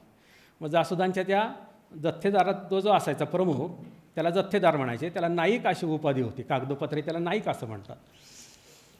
तर त्याच्या नावाची खतावणी तयार व्हायची. मग बाकीचे जे कर्मचारी असायचे चतुर्थ श्रेणी त्याच्यामध्ये पावलोक म्हणून एक खातं यायचं. त्या पावलोकांमध्ये अब्दागिरी धरणारे, पेशव्यांचे खिजमतगार म्हणजे सेवक आणि खास जिलीब असं ज्याला म्हटलं जातं त्याचाही समावेश पावलोक याच्यातच व्हायचा. खास जिल्हे म्हणजे काय, तर आता जसे मंत्र्यांचे यांचे ताफे निघतात, गाड्या निघतात, तसे पेशव्यांचीही स्वारी ज्यावेळेस निघायची, स्वारीचा लवाजमा निघायचा, त्या लवाजम्याबरोबर काही नियुक्त केलेली लोकं असायची, जी त्या पेशव्यांच्या स्वारीचा जो हत्ती असायचा त्या हत्तीच्या मागं पुढं चालणारे लोक असायचे. त्याला खास जिलीब असं म्हटलं जातं. म्हणजे खास जिलीबमध्ये कोण कोण असायचे साधारण, तर वरकंदाज ज्यांना म्हणजे बंदूकवाले लोक, दांडपट्टा धरणारे, विटा चांगी लोक असायची, भालेकरी वेगळे असायचे. आणि ह्या खास जिलीबचा समावेश लढाऊ लोकात पेशवे काळात करत नव्हते. का करत नव्हते मला माहिती नाही, परंतु त्यांचा समावेश पावलोक या ह्याच्यामध्ये होतो. मग अशा पेशव्यांची खाती अनेक होती. कारकून, फतके लष्कर, पावलोक, जासूत, तोफखाना, पागा. पेशव्यांच्या घोडदळात विभागच इतके, 10-12 वर्षात मला 4 विभाग कळाले फक्त. त्यातला पहिला हुजूर पागा. मी शक्यतो हे व्याख्यान वगैरेच्या भानगडीत पडत नाही, हुजूर पागेवरनं नाव निघालं म्हणून आठवलं म्हणून सांगतो. उणीपुरी 13-14 वर्ष झाली. पेशवा बाबांनी माझं व्याख्यान पागेवरती इथं ठेवलं होतं. त्याच्यानंतर आज व्याख्यान म्हणून असं मी कधी बोलत नाही. तर हुजूर पागेचं नाव निघालं म्हणून आठवलं मला. हुजूर हास्य म्हणजे पायदळातले सैनिक आणि बाकीचे इतर सगळी मंडळी की जे बिनलढाऊ आहेत, ज्यांना बाजे लोक असं म्हटलं जातं. अशा प्रत्येकाच्या खतावण्या सगळ्या तयार झाला की मग हा ताळेबंद तयार व्हायचा राज्याचा, मराठी राज्याचा. मराठी राज्याचा हा उल्लेख अशासाठी करतो आहे मी, कारण तेव्हा मराठी राज्याचं संचलनच पेशव्यांकडे होतं. ठीक आहे, मराठी राज्याचं व्यक्तिशः मला म्हणण्याचं कारण तसं नाही आहे, पेशव्यांचंच आहे, परंतु पेशवेच मराठ्यांचं राज्य चालवत होते. त्याच्यामुळे तर मराठी राज्याचा असा एका अर्थाने मी म्हणतो आहे, सभेत म्हणतो आहे, लिहिताना लिहिणार नाही. तर अशा सरंजामी सरदार वगैरे सगळ्यांच्या ह्या खतावण्यात आवर जे तयार झाले की ताळेबंदाची सगळी पार्श्वभूमी तयार व्हायची आणि ताळेबंद आकारला जायचा. ताळेबंदाची आकारणी व्हायची. आकारणी व्हायची म्हणजे काय, तो तयार केला जायचा. जमेच्या खतावण्यासुद्धा असायच्या. त्यात प्रत्येक महालाची, महाल म्हणजे महसुली उत्पन्नाचा एक घटक, त्याचा प्रत्यक्ष क्षेत्रफळाशी किंवा त्या ह्याच्याशी संबंध नाही. उदाहरण काय सांगायचं झालं, पुणे परगण्यात 290 गावं होती. ह्या 290 गावातली मावळकर यातीतली 36 गावं सिंहगडाकडं जहागीर होती. मग त्या 36 गावांचं मिळून एक महाल झाला. पुणे प्रांतातच पुणे कसबा यायचा. पुणे कसब्यामध्ये कोतवालीचं खातं वेगळं असायचं, मग कोतवालीचा महाल वेगळा झाला. पाबळतर्फे तळेगाव कसबा यायचा, तर पाबळतर्फेतच तळेगाव कसब्याचा महाल वेगळा. म्हणजे महालाचा आणि प्रत्यक्ष तिथल्या भूभागाच्या ह्याचा काही संबंध नाही आहे. महाल हा वसुली उत्पन्नाचा एक घटक आहे. तर मग जमेच्या खतावण्या तयार करताना काय करायचे, तर प्रत्येक सुभेदाराच्या नावाने किंवा त्या महालाचा जो कमावीसदार आहे, तिथल्या ज्या महसुली कारभाराचा जी व्यवस्था पाहणारा जो इसम आहे, त्याच्या नावाने जमेचा आवर्जा म्हणजे जमेची खतावणी दरवर्षी वेगळी केली जायची. आणि रोजकिर्दीत त्या त्या विभागातून त्या त्या व्यक्तीकडून त्या वर्षी किती रक्कम आली आणि सरकारने त्या महालावरती त्या सुभ्यावरती काय खर्च केला असं सरकारला एकत्रित सगळं मिळायचं. आता हे झालं तयार होण्याची पार्श्वभूमी. हिशोब लिहिण्याच्या पद्धतीविषयी एक थोडं 2-5 मिनटात सांगतो. प्रसिद्ध साधनात काही कुठं हे लिहिलेलं नाही आहे की असं असतं सगळं म्हणून, हे खतवण्या अमुक तमुक असं, परंतु सगळ्यांना आता ओघाने सांगतोय. बऱ्याच दिवसाचा विषय होता. हे आर्थिक कागदपत्र लिहिण्याची एक पद्धत होती आणि त्याचा एक फॉर्मॅट होता, नमुना, की तो त्या पद्धतीनेच लिहायला लागायचा. प्रांत कुठलाही असो, झडती त्या प्रांताची त्या पद्धतीनेच लिहायची. ताळेबंद कुठलाही असो, ताळेबंद तो त्या ठराविक नमुन्यात, मराठा काळखंडात जो नमुना होता त्या नमुन्यातच तो कागद तयार झाला पाहिजे. तर मग हे कशावरनं, तर हे आर्थिक कागदपत्र लिहिण्याचे एक नमुन्याचं पुस्तक होतं. त्याला मेस्तक पुस्तक असं म्हणतात. मला सांगायला आनंद वाटतो, आज ज्यांच्या पुण्यस्मृती निमित्ताने बोलतो आहे, मंडळाने अशी मेस्तक पुस्तकं प्रसिद्ध केली आहेत. राजवाड्यांनी सगळ्यात एक मोठं मेस्तक, त्या मेस्तक पुस्तकातलं 1834 शकेचा जो अहवाल आहे मंडळाचा, त्यात प्रसिद्ध केलेला आहे. आणि त्या मेस्तक पुस्तकात आर्थिक हिशोब कसे लिहावेत ते सांगितलेलं आहे. काव्याबद्ध आहे ते, ओबीमध्ये त्याची रचना आहे. ते काय असं पुस्तक म्हणजे पुस्तक नाही, ग्रंथच आहे तो. तर ह्या आर्थिक कागदपत्र लिहिताना त्या मेस्तकाचा वापर करायचे आणि त्या धर्तीवरती त्या नमुन्यात जे सांगितलं आहे तसं ते सगळं लिहिलं जायचं. दुसरी गोष्ट अशी की मराठा काळखंडात मोडी पत्र लिहिताना, कुठलीही एखादा दस्तऐवज लिहिताना त्या कागदाला दुमडून 4 घड्या पाडल्या जायच्या. घडी पाडल्याशिवाय कागद कुठला लिहायचाच नाही. त्या प्रत्येक रकान्याला वेगवेगळं नाव आहे आणि त्या रकान्यात कोणत्या रकान्यापासून कुठल्या रकान्यापर्यंत कोणती रेष ओढावी अशा 16 प्रकारच्या रेषा मराठा काळखंडात लेखनाच्या प्रचलित होत्या. त्यामध्ये एक रेष आहे मशुदर रेषा जिला म्हटलं जातं. त्या रेषेला म्हटलं जातं मशुदर रेषा, फारसी शब्द आहे. तर ह्या मशुदर रेघे ती कागदपत्र लिहावीत असं मेस्तकातच सांगितलं आहे. तो मेस्तकार म्हणतो, सांडोणी एका अक्षराची वारी, रेखा ओढी जे मशुदरी. आणि वासिलाचे सगळे कागद, ह्या वासिल म्हणजे जमा खर्चाचे, वासिलाचे सगळे कागद मशुदर रेषेत लिहायचे असा दंडक होता. मशुदर रेषा कागदाला जे रकाने पाडलेले असतात त्यातल्या पहिल्या रकान्यामध्ये 1 अक्षराची जागा, त्या बोरूचं जेवढं टोक आहे त्याची बोथी जितकी आहे त्या बोथीची जागा सोडायची आणि 3ऱ्या रकान्यापर्यंत ती रेष ओढली की तिला मशुदर असं म्हणतात. आणि या मशुदर रेषेत ते कागदपत्र लिहिले जायचे. झडतीचं मुखपृष्ठ कुठल्याही प्रांताचं काढा, त्या झडती कोणत्या प्रांताची आहे ते मशुदर रेषेतच, त्या मायन्यातच लिहिलेलं असतं. ताळेबंड कुठल्याही सरसुभ्याचा, कुठल्याही प्रांताचा काढा, त्या ताळेबंडाचा जो मथळा आहे तो 3 ओळींचा 2 ओळींचा असतो, तो मशुदर सदरात लिहिलेला असतो. खतावण्या ज्या तयार व्हायच्या मी तुम्हाला सांगितलं, आवर्जे जे तयार व्हायचे तेही मशुदर रेषेत त्या इसमाचं जे नाव आहे किंवा खर्च खात्याचा जो विभाग आहे त्या विभागाचं नाव किंवा व्यक्तिशा जर खतावणी असेल, जमेची असो खर्चाची असो, तर त्या व्यक्तीचं नाव त्या मशुदर सदरातच आलं पाहिजे असा दंडक होता. मशुदर सदरात आर्थिक ह्याच्यामध्ये मशुदराला फार महत्त्व होतं. माधवराव पेशव्यांच्या उत्तर कार्याचा खर्च मी लिहिलेला आहे माझ्याकडे. त्याच्यामध्ये एका ठिकाणी ती रेष सरकली म्हणजे ती जास्त उजवीकडं आली. उजवीकडं आल्यानंतर व्हायला लागलं काय की ते बेरीज मारताना ते मशुदराची बेरीज मारत जातात खाली, कारण कागदपत्र आर्थिक लिहिताना पोट रकमा लिहिलेल्या असतात. म्हणजे तपशिलाची रक्कम डावीकडे लिहायची आणि सदर लावून उजव्या बाजूला ते पोटात रकमा लिहिलेलं, पोटात अंक घालणं असं म्हणतात. त्या पोटात रकमा लिहिलेल्या असतात. मशुदर जर सरकलं तर सगळा हिशोब गडबडतो. तर तिथं जो कारकून होता लिहिणारा, त्यांनी तिथं वरती त्याच्या अक्षरात तेव्हा लिहून ठेवलं ही रेषा मशुदर आहे म्हणून, मशुदर सदर वाचा.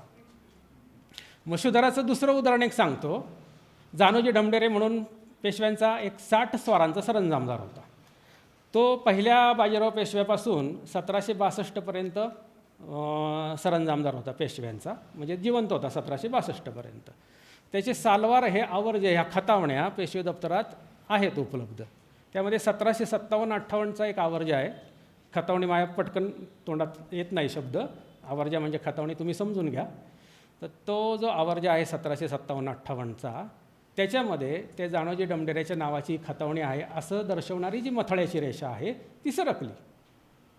ती सरकल्यानंतर त्या कारकुनाने तिथं वरती लिहून ठेवलं मशुदर, नाही तर हे भलत्याकडेच जायचं सगळं.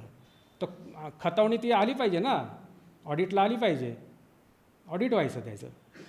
त्याच्यामुळं अशी 2 उदाहरणं मी तुम्हाला आत्ता सांगितली की मशुदराला महत्त्व काय होतं. कुठल्याही प्रांताची झडतीचं मुखपृष्ठ पहा, ताळेबंद पहा, तो मशुदर सदरातच ती रेष काढलेली असते. म्हणजे डावीकडं 1 अक्षराची जागा मोकळी सोडायची, 3ऱ्या रकान्यापर्यंत रेष ओढायची, त्याला म्हणतात मशुदर. ठीक आहे. तिसरी गोष्ट एक अजून आवश्यक असायची ह्या ताळेबंद तयार होण्यासाठी, ती म्हणजे जसे आत्ता आपली खर्चाची व्हाउचरं असतात तशी व्हाउचरं पेशव्यांचं जे कोशागार होती अनेक प्रकारची भंडारं होती. त्या भंडारातनं जर एखादा जिन्नस खर्ची टाकायचा असेल तर त्याच्यासाठी पेशव्यांचा लेखी हुकूमच लागायचा आणि मग त्या हुकुमाची एक चिठ्ठी तयार व्हायची किंवा यादी तयार व्हायची. या चिठ्ठी आणि याद्यांचे 2 प्रकार आहेत. एक रसानगी यादी असते आणि एक रसानगी पट असतो. पटावर अनेक प्रधानित व्यक्तींची नावं लिहिलेली असतात एकाच वेळी. म्हणजे जासूद सगळे जासूदच त्यांचे जथ्थेदारच घेतील. शिलेदार म्हटलं की त्या पटावरती सगळे शिलेदारांची नावं घेतील. पटात म्हणून आपण त्या हजेरीचं पट ज्याला म्हणतो, शाळेतसुद्धा अजून पटच म्हणतात, पटावर मुलं किती आहेत. तर ह्या रसांगी एक पट असायचा, एक यादी असायची.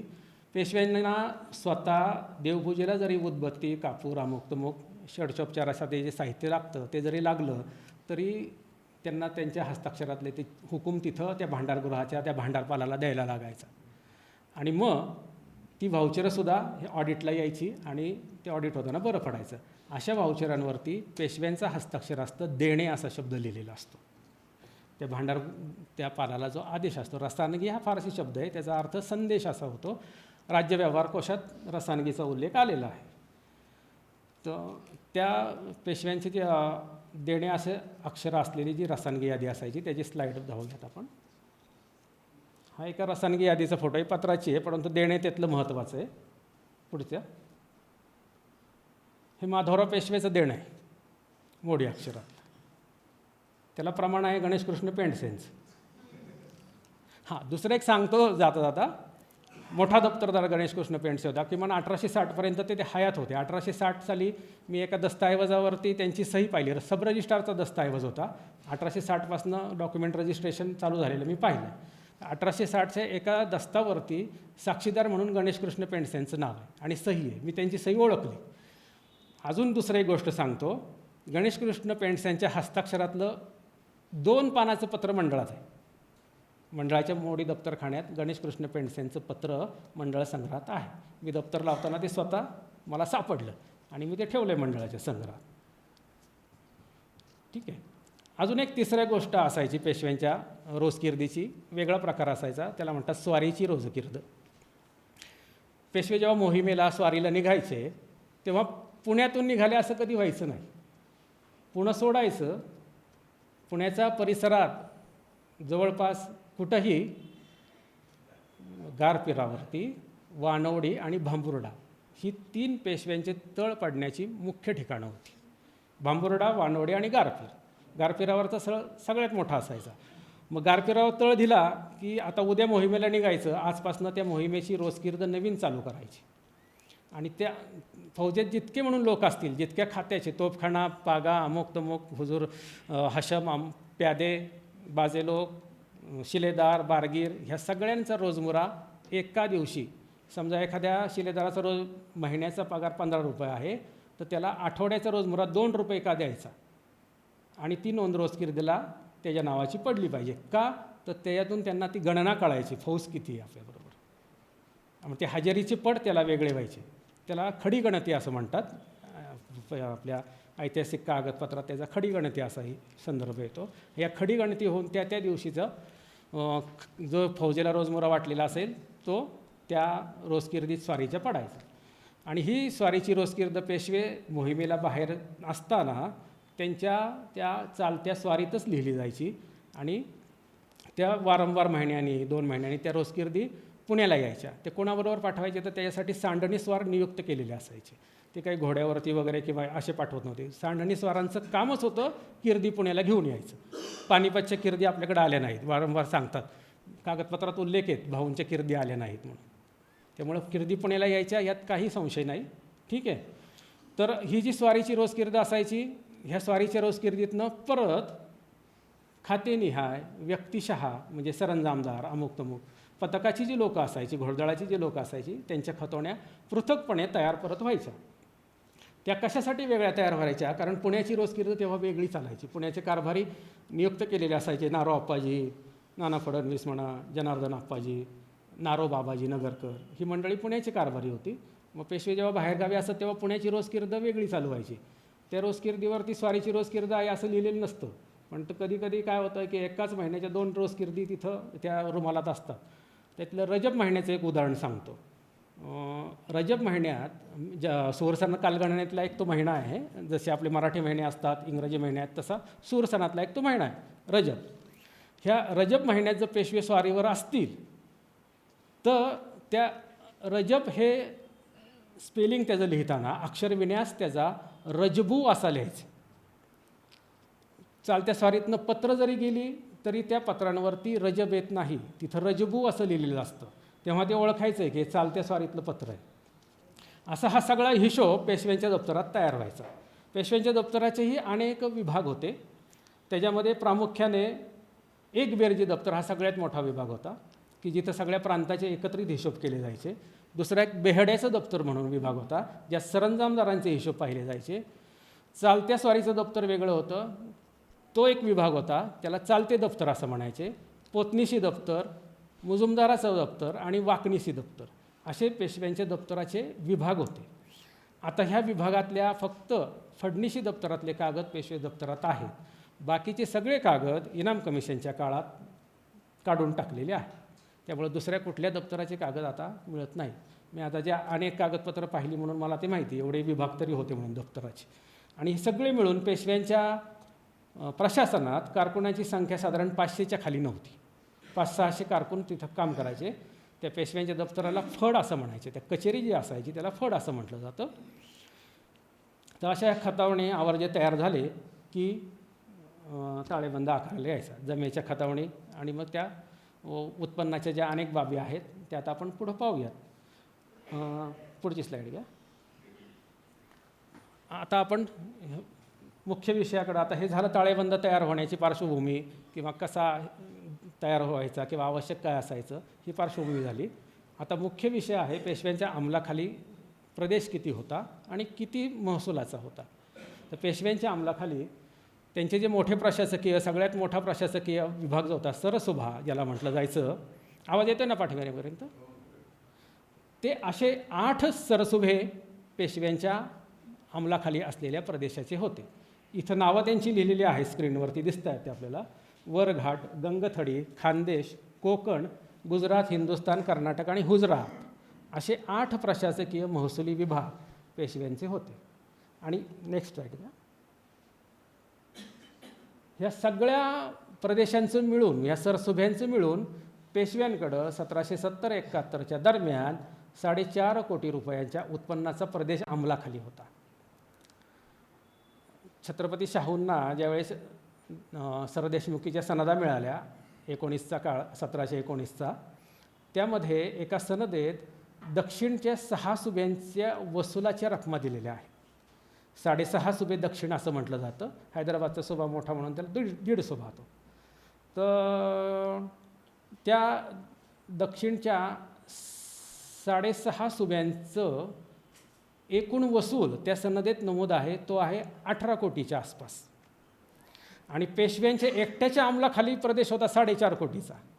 म्हणजे टक्केवारीत जर काढायचं म्हटलं तर दक्षिणेचा, ज्याला 6.5 सुबे दक्षिण म्हटलं जातं, तर अशा पेशव्यांचे जे हिंदुस्थानातले गुजरात, कर्नाटक, अमुक तमुक, वरघाट हे जे विभाग होते प्रशासनाचे महसुली, त्याच्या अंमलातल्या क्षेत्राच्या दृष्टीने जर विचार केला त्या 18 कोटीच्या टक्क्याने, तो 20-22% दक्षिणेतल्या सुभेचं क्षेत्र भरेल इतकं ते महसुली प्रदेश त्यांच्या ताब्यात होता. ह्याच्यामध्ये हा जो प्रदेश होता 4.5 कोटींचा, ह्याची विभागणी पेशव्यांनी अशी केलेली होती की काही प्रदेश सरंजामदारांकडे सोपवलेला असायचा, मोबदल्यात त्यांनी सरकारला लष्करी सेवा पुरवायची असायची. अर्थात ती घोडदळाचीच असायची. आणि हे जे सरंजामाचे महाल ह्या वर्षी होते ते साधारण म्हणजे सरंजाम सरदारांकडे सोपवलेले. त्यांनी तिथलं व्यवस्था पाहायची, महसूल गोळा करायचा, त्याच्या मोबदल्यात स्वार ठेवायचे, त्या स्वारांच्या वेतनाची तरतूद पाहायची आणि तो हिशोब सरकारला सादर करायचा. दरवर्षी हिशोब दिलाच पाहिजे. तुम्हाला दिला म्हणजे तुम्ही काय तिथं तो राजे झाले असा भाग नव्हता, तो फक्त तुम्हाला नेमून दिलेला आहे.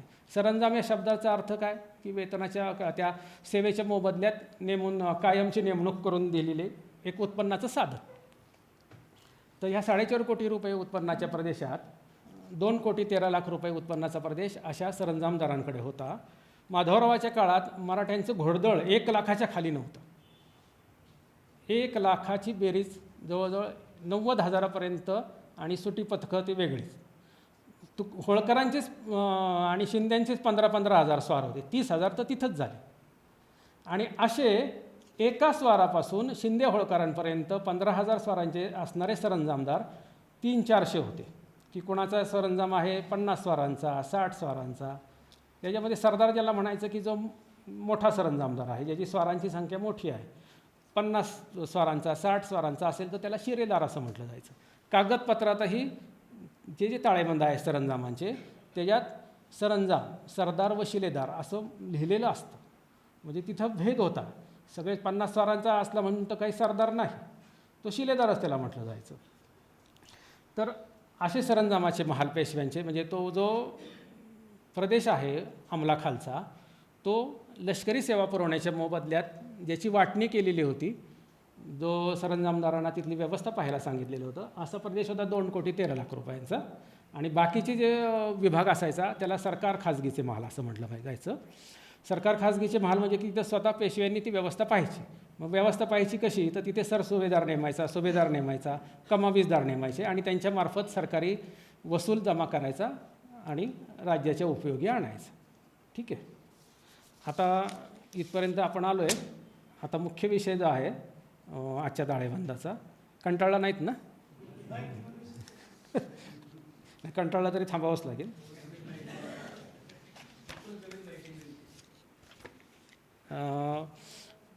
तर हा जो राहू दे स्लाईड ती 1770-71 साली पेशव्यांचा जो ताळेबंद आहे तो सर्वसाधारणपणे एक 5-10 लाख उणे आहेत, 9 कोटी रुपयांचा आहे. 9 कोटी रुपयांचा ताळेबंद 1770-71चा आहे. आता मंडळाच्या परिघाबाहेरचे जे काही बऱ्याच ठिकाणी म्हणतात मराठ्यांची अवस्था फारच वाईट होती म्हणे, पैसाच नव्हता काय, असं नाही आहे. छत्रपतींचा एक प्रमुख पेशवा, त्याच्याकडेच 4.5 कोटीचा प्रदेश आहे. सचिव, प्रतिनिधी आहे, फतेसिंग भोसले आहेत, नागपूरकर भोसले आहेत. दुसरे अजून छत्रपतींचे काही 12 सहस्त्री, सेना सहस्त्री, ह्या सगळ्यांचा जर विचार केला तर तो एकत्रित हिशोब कधीच मराठी राज्याचा आपल्याला सापडायचा नाहीच सापडणार तो. परंतु एकट्या पेशव्याकडं, अष्टप्रधानांपैकी एकट्या पेशव्याकडं 4.5 कोटी रुपये उत्पन्नाचा प्रदेश होता. ही फार मोठी बाब आहे. तर आणि तो जो ताळेबंद आहे आजचा, तो 8,84,03,137 रुपयांचा आहे. ताळेबंदाचे फोटो माझ्याकडे नाहीत, त्या मुखपृष्ठाचे किंवा त्याचे फोटो माझ्याकडे नाहीत. तो नक्कललेला सगळं माझ्याकडं आहे. त्याच्यामध्ये 5.5 कोटी रुपये मागच्या वर्षाची शिल्लक होती जवळजवळ. त्या 5.5 कोटीमध्ये 50 लाखांचं कापड पेशव्यांच्या जामदारखान्यात शिल्लक होतं. म्हणजे एकाच ठिकाणी नाही बरं का, प्रांताकडे, सरसुभ्याकडे, पुण्याच्या जामदारखान्यात, प्रशासनाची जी ठिकाणं होती तिथं ते विखुरलेलं आहे. एका पेशव्यांकडं होतं म्हणजे काय ते शनिवाराच्या वाड्यात नव्हतं असं नाही. तर 50 लाखाचं एक कापड होतं. त्याच्यामध्ये 300 प्रकारची वस्त्र, अशी 14,000 वस्त्र होती.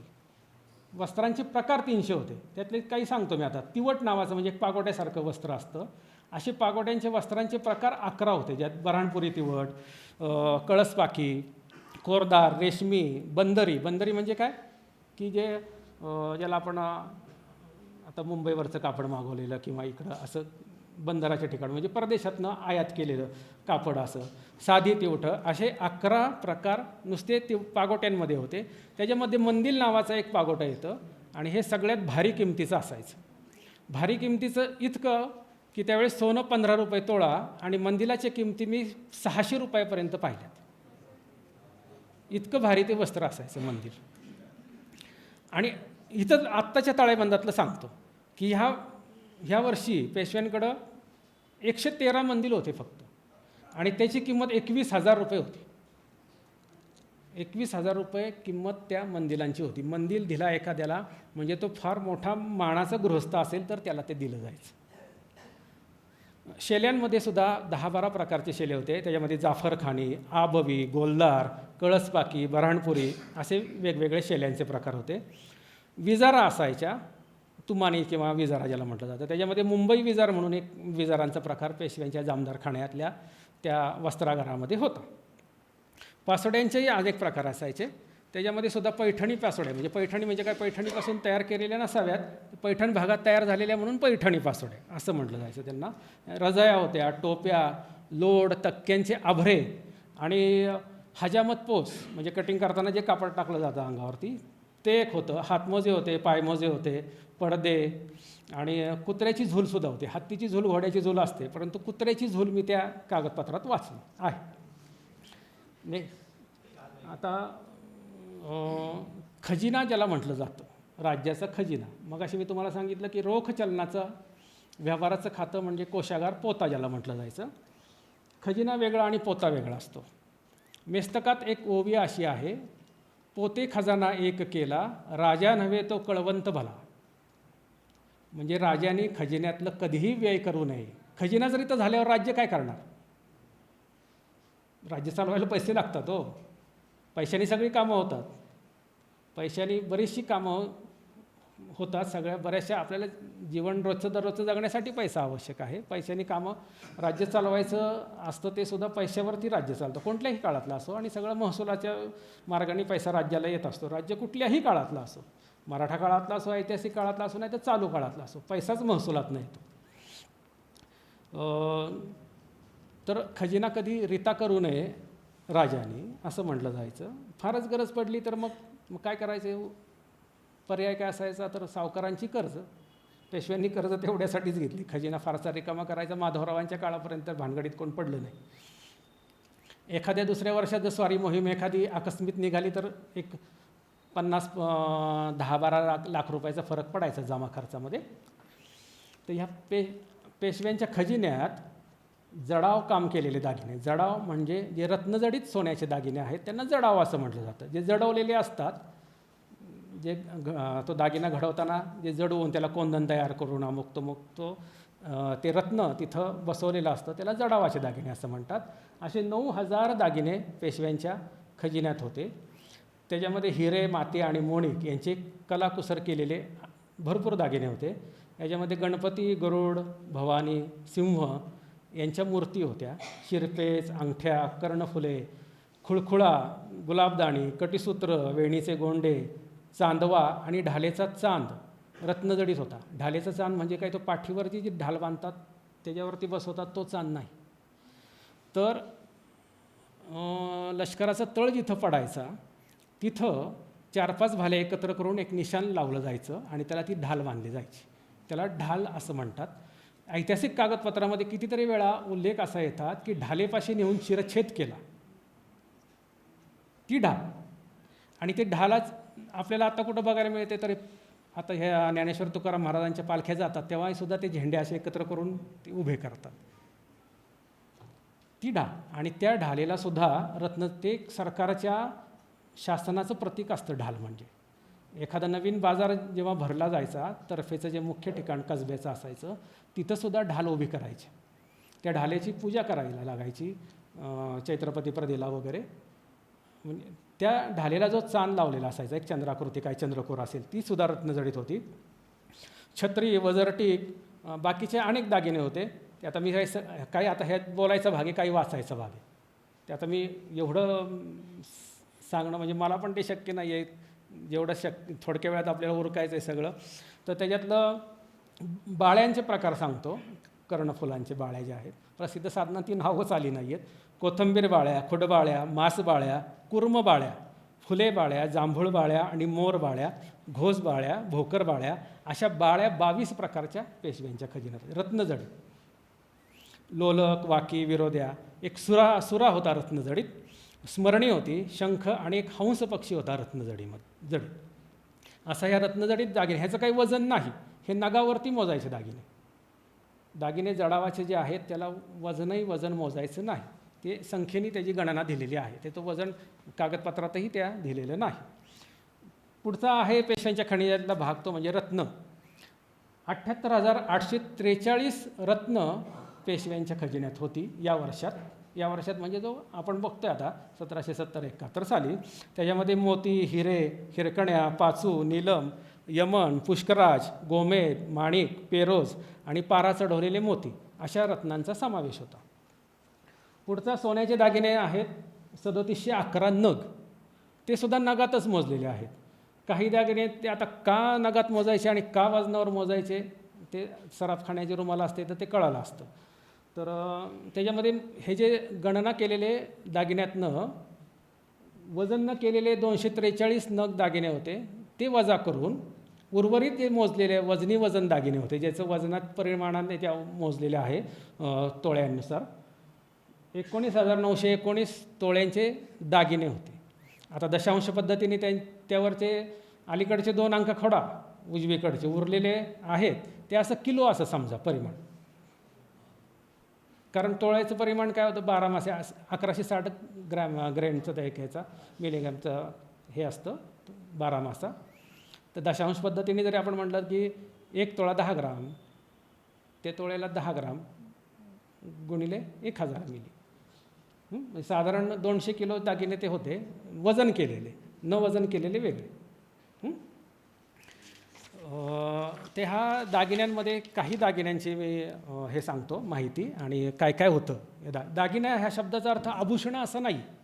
दागिना म्हणजे सोन्याची कुठलीही घडीव वस्तूलाच दागिना असं म्हटलं जायचं की जी तयार केलेला आहे वस्तू, कोणतीही असो ती, तांब्याची असो, दगडाची असो, लाकडाची असो, जी घडवली गेली तिला दागिना असं म्हणायचं. तर अशा ह्या वस्तूंमध्ये देवदेवतांच्या मूर्ती होत्या, उपकरणी पूजेची, भांडी, शोभेच्या वस्तू आणि गणपतीच्या 4 मूर्ती होत्या. त्यांचं वजन 900 तोळे होतं. 900 तोळे वजन होतं त्यांचं 4 मूर्तींचं. पार्वती, कार्तिक स्वामी, नाग, बाण होते, देवाचे मुकुट, ताम्हण, पळी, भांडं, होमाची पळी, संध्येच्या पळ्या, निरांजनं, धुपारती आणि धुपारती जसे निरंजनाची आरती त्याचं नाव होतं दलका आरती. दल म्हणजे तिला अनेक पाकळ्या असतील, म्हणजे वाती लावायसाठी अनेक घरं तिला असतील म्हणून तिला दलका आरती. दल म्हणजे पाकळ्या, दलका आरती म्हणजे अनेक पाकळ्या असलेली ती, आपण जसं पंचारती म्हणतो तशी ती आरती. अभिषेक पात्र होती, अर्घ्य पात्र होती, देव्हाऱ्याचे सोन्याचे कळस होते, सोन्याची 210 तोळे वजनाची देवाची कमळं होती की ज्याचं वजनच 210 तोळे अशी 4 कमळं 210 तोळ्याची होती. देवाची छत्री, संपुष्ट, अभिषेक पात्राची जाळी, संपुष्टाच्या जाळ्या, पवित्रकाची जोडवी, पवित्रकाची जोड, तर्पणपात्र, तीर्थगिंड्या, दिवे लावणं, पंचपात्र आणि गंध लावायच्या पट्ट्या. जानवी होती सोन्याची, आढणी आणि बाणाच्या बैठका. ही मगाशी जी मी कमळाची फुलं सांगितली ती ठेवायच्या सुद्धा बैठका सोन्याच्या होत्या. कमळ फुलांच्या बैठका असं तिथं त्यांना म्हटलेलं आहे. आणि महत्त्वाचं म्हणजे 10 ताटं खजिन्यात होती आणि त्या 10 ताटांचं मिळून वजन 3185 तोळे होतं. म्हणजे 33 किलोची साधारण ताटं ती होती 10. 59 सोन्याच्या वाट्या होत्या ज्याचं वजन होतं 1261 तोळे. सोन्याच्या 3 सुऱ्या होत्या. सोन्याच्या डब्या आणि मोठे डबे असं मिळून 400 तोळे वजनाचे डब्या आणि डबे होत्या. 52 प्याले होते, 900 तोळे वजनाचे ते प्याले होते. आणि राजचिन्हामध्ये, राजचिन्ह ज्याला म्हटली जातं त्या राजचिन्हांमध्ये रथाचा ध्वज होता सोन्याचा. मगाशी आपण ते ढालेचा चांद पाहिला तसं ढालेचा सोन्याचा चांदही होता. अजून एक अंकुश, मोरचेलाच्या दांड्या, चोपदारी काठ्या, छत्रीचा कळस, पताका आणि चौरीच्या दांड्या सोन्याच्या होत्या. ही राजचिन्हांमध्ये झालं. घोड्याचे अलंकार जे होते त्याच्यामध्ये घोड्याचे पट्टे, दुमची म्हणजे याला शेपटी खालून जो पट्टा बांधला जातो तो, कंठमाळा, पडदळे, तोरड्या आणि माजपट्टे घोड्याचे, तलवार बांधायचे जे पट्टे असतात त्याला आबनाळ तहनाळ म्हटलं जातं, हेही सोन्याचेच होते. दागिन्यांमध्ये बांगड्या, पाटल्या, हसळी, चितंग, अनेक प्रकारच्या बाळ्या मगाशी सांगितल्या तशा, घुंगरू, 100 तोळ्याचा एक चंद्रहार होता, चाफेकळीचा एक हार होता, जवजोड, पुतळ्याच्या माळा, पानडी, बाजूबंद, पायातल्या साखळ्या, गळ्यातल्या साखळ्या, सगळं हे सोन्याचे दागिने एवढे होते. त्याच्याशिवाय 125 शिक्कामोर्तबं सोन्याची होती आणि त्या शिक्कामोर्तबाच्या ज्या दवती असायच्या शिक्क्याच्या शाईच्या त्या 14 तोळ्याच्या जवती आणि 6 पुडं म्हणजे 6 कप्प्या असलेल्या त्या दवती होत्या.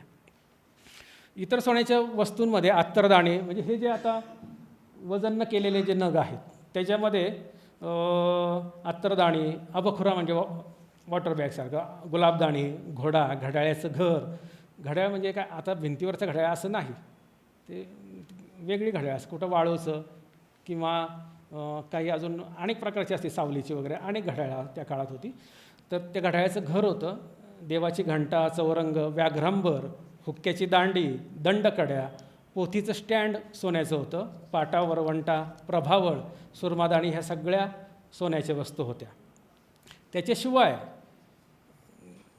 ह्या ज्या अजून गणनेत न धरलेल्या वस्तू आहेत अशा रुद्राक्षाची माळ, गळसऱ्या, गाठली, घोड्याचे पट्टे, मोहनमाळ, वाघनखं, मुखवटे, मणी, सोन्याचे आवळे, आवळे पूजनाला लागतात सोन्याचे आवळे, त्या सोन्याचे आवळे, आरसे, कलमदान, घड्याळ आणि जीन होतं सोन्याचं. दृष्ट काढायची पानं सोन्याची वेगळी होती की ज्या पानांनी दृष्ट काढली जायची. बरं वाटतंय ना? आता चांदीच्या दागिन्यांकडे वळूयात आपण. दागिना म्हणजे घडवलेल्या वस्तू. तर असे 2014 किलोचे चांदीचे वजन केलेले दागिने पेशव्यांच्या खजिन्यात होते आणि वजन न केलेले नग 2729 होते. आता ह्याच्यामध्ये सुद्धा देवदेवतांच्या मूर्ती होत्या, शोभेच्या वस्तू होत्या. आता परत रिपीट नाही करत मी. ज्या सोन्याच्या जडावाच्या आणि सोन्याच्या ज्या आहेत त्याच्यापेक्षा चौपट प्रमाणात चांदीच्या होत्या. देवाची उपकरणे, कलमदान, वैश्वदेवाचं कुंड होतं, घोड्याचे दागिने, भांडी, चोपदारी. तर 27 काठ्या होत्या चांदीच्या. मग असे सोन्याच्या काठ्या सांगितल्या, त्याच्यामध्ये 4 काठ्या होत्या फक्त सोन्याच्या आणि चांदीच्या 27 काठ्या होत्या. चौरंग, फुलांची झाडं, उदबत्तीचं झाड, तस्ते, देवट्या, नागासनं, आयुध आणि एक चांदीचा रथ होता. त्याचं वजन होतं 3300 तोळे. ते म्हणजे 33 किलो असं एक मोघम मानाने धरा. आता ते परिमाण वजनात वजन म्हणजे परफेक्ट सांगत नाही, आता बोलते म्हणून सांगतो. लिहिलं असतं तर ते लिहायला लागलं असतं. गाईची शिंगं होती शोभेची, हत्तीची शिंगं जी आपण ह्याची काळविटाची वगैरे शिंगं लावलेली असतात दिवाणखान्यात वगैरे तशी. पलंगाचे माशवे होते, मोर होता सोन्याचा, हत्ती एक ह्याचा होता चांदीचा आणि एक सिंह होता. त्या सिंहाचं वजन 14 किलो होतं. आत्ता तुळजापुरात सिंह आहे संभाजीराजांनी दिलेला, तो 20-20 किलोचा आहे मला वाटतं साधारण. आणि हे झालं. आता हे मोजलेलं झालं सगळं, गणना केलेलं आणि मोजलेलं. त्याच्याशिवाय नुसतंच मोघम लिहिलेलं की सोने आणि चांदी एवढं आहे. असे सोने आणि चांदी मिळून 421 किलोच्या वस्तू आणि हे पेशव्यांच्या खजिन्यात होतं, दागिने वगैरे. आता पुढचं आहे नाणी 2700 होती. त्या नाण्यांमध्ये मोहरा, अशरफ्या, रियाल नावाचं एक नाणं येतं. अशी ती नाणी मोजकीच 3-4 प्रकारची होती. अशी 2700 नाणी होती. एक मोहर साधारण 1 तोळ्याची असते.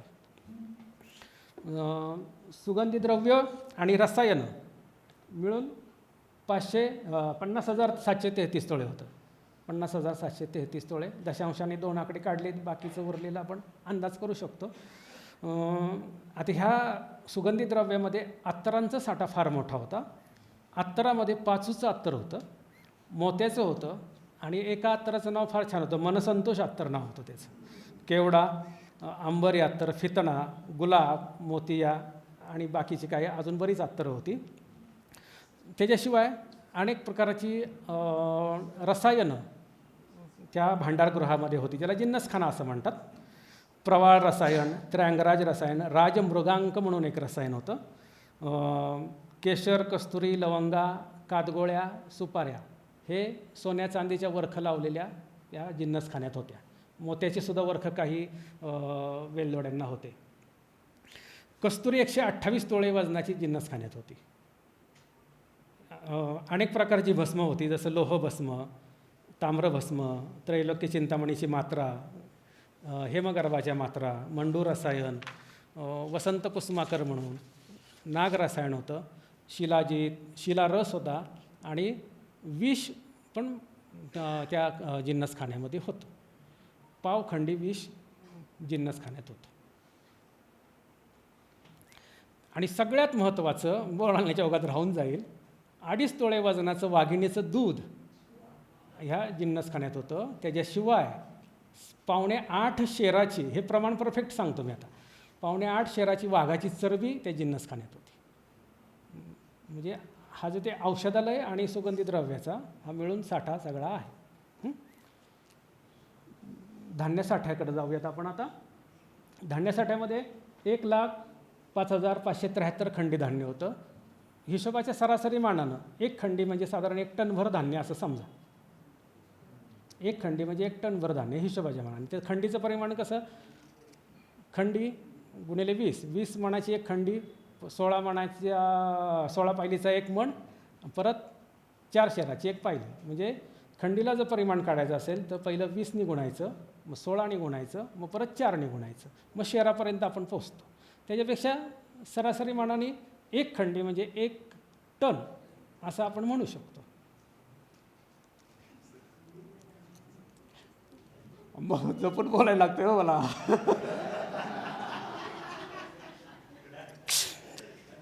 तुम्हाला माहिती नाही नंतर काय होईल. मोगंबांनी सांगतोय. इथं काय बोलायचं असेल तर आमच्या रसायन याद्यांवर देणं त्यांचं पडतं. तिकडून आज्ञा झाली तर आम्ही बोलतो दादांना माहिती. सर मोगंबांनी सांगतोय. मोगंबांनी ठीक आहे. तर बाकी किराणा मालाचा जिन्नस होता. त्याच्यामध्ये तेल, तूप, हळद, कापूर, पिंजर, काळी वाळू ही दप्तराला लागायची. लिहिल्यानंतर पसरण्यासाठी काळे वाळू वापरायचे. अशी काळे वाळू त्या भांडारगृहात होती. गुलाब पाणी, चंदन, चिंचोके, बाणाची दारू, अमुक अमुक बरेच हे होते. आणि चुन्या आणि हिरडे मिळून 1900 खंडी वजनाचे साठा चुनासारखा बांधकामाला वगैरे लागायचा. आणि कोळसा, हिरडे आणि चुना असं मिळून 1900 खंडी परिमाण असलेलं साठा त्या भांडारगृहात होता. दैनंदिन गरजेच्या वस्तू होत्या, ज्याच्यामध्ये अनेक प्रकारच्या वस्तू त्या काळात लागणाऱ्या होत्या. त्याच्यामध्ये लोखंडी, लाकडी, चर्मी म्हणजे कातड्याच्या, रेशमी, हस्तदंती, पंचधातूच्या, काच, चिनीमाती, गोंडपाटाच्या, संगमरवरी, पोलादी अशा सगळ्या मिळून वस्तूंची संख्या जवळपास 64 लाख होती. ह्याच्यामध्ये जवळपास 60,000 हत्यारं होती. त्यामुळे तोफा, बंदुका, भाले, बर्चा ह्या हत्यारांची संख्या 60,000 मोगंबाणांनी होती. रेशमी तागे, मगाशी वस्त्र सांगितली ती वेगळी. आणि सुटं कापड जे होतं ताग्यातलं त्या 25,000 450 गज, म्हणजे गज म्हणजे मीटरसारखं एक परिमाण असतं, इतकं कापड मखमली, किमखापी, मेन कापड आणि गजनी असं 25,000 गज मोकळं कापड वस्तागृहात दुसरं वेगळं होतं. पुढची साईड येऊया. आता पशुधनाकडे जाऊया. हे अंक परफेक्ट आहेत हे सगळे. याच्यामध्ये काही मोगंबाणांनी काही नाही आहे. मगाशी मोगंबालाच बोलल्यामुळं मला आता घाम फुटला. नाही हो. म्हणून काही काव्य शिकलो. नानाशास्त्री पारखी होते. त्यांना मी एकदा विचारलं, नाना कीर्तन आणि प्रवचन यात फरक काय? म्हटलं दोन्ही आध्यात्मिकच असतात. एखादा श्लोक घेऊन एखादी अभंग घेऊन हे बोलायचं हे असतं निरूपणाचा भाग. तर म्हटले काय फारसा फरक नसतो त्याच्यात.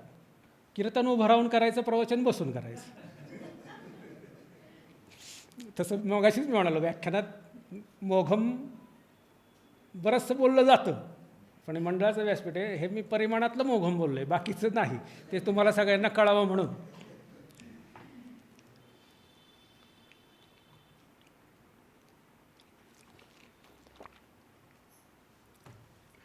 पशुधनाकडे जाऊया आपण. सरकारच्या 142 हत्ती, उंट 1604, वाघ, हरिण वगैरे शिकारखान्यात जे हिंस्र पाळीव पशु होते त्याची संख्या 367 होती. 10 खेचरं, बकरी, मेंढरं 23,981 होती. घोडे साधारण 8,942 आहेत. गुरं आहेत 14,198. येडके 30 आहेत. गुलाम स्त्रिया आणि पुरुष मिळून 870 आहेत. आणि जहाजं 401 आहेत.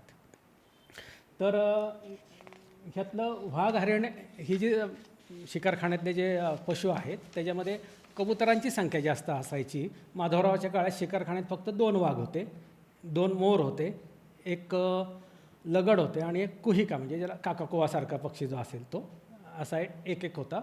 बाकी ह्याच्यामध्ये कबुतरांची संख्या जास्त असायची. वाघ पेशव्यांच्या शिकारखान्यात 2-3च असायचे. गुरांमध्ये गाई, म्हशी, बैल, टोणगे, वाठी म्हणजे लहान म्हैस, छोटी पारडी म्हशींची अशी सगळी होती. हे सरकारच्या मालकीचं पशुधन आहे. त्याला 30 असं म्हटलं जायचं. जसं खारकाना असायचा त्या 30मधली ही जनावरं आहेत. बकऱ्या आणि मेंढऱ्या 23,981 असायची. ते लागायचीच, कारण शिलेदार, जासूद, पावलोक हे जे प्रशासनातले विभाग होते त्या प्रशासनातल्या प्रत्येक विभागातल्या प्रत्येक कर्मचाऱ्याला दसऱ्याच्या दिवशी एक बकरं दिलं जायचंच. जासुदांच्या दथ्याला एक, पावलोक जे आबदागिरे वगैरे आहेत त्यांना एक, त्याच्यामुळे ही बकरी मेंढरं सरकारला लागायची आणि ही बकरी मेंढरं चरण्यासाठी जेव्हा एका ठिकाणाहून दुसऱ्या ठिकाणी जायची तेव्हा सरकार आपापल्या सुभ्यामध्ये त्या प्रांताधिकाऱ्यांना कळवायचं सरकारचं खिलार अमुक अमुक मेंढरांचं येत आहे, तेव्हा तुम्ही त्याचा बंदोबस्त राखावा. हे खिलार आहे सरकारचं. गुलाम 870 होते, त्याच्यामध्ये स्त्री पुरुष लहान मुलं ज्याला शिंदे पोरगे असं म्हटलं जायचं ते होते. जहाजं 401 होती, जहाजांमध्ये गलबतं, माचवे, होड्या, अजून नावं सांगतो जहाजांची आता जरा, पाल वगैरे आहे. दर्यासागर म्हणून पाल सगळ्यात मोठं होतं.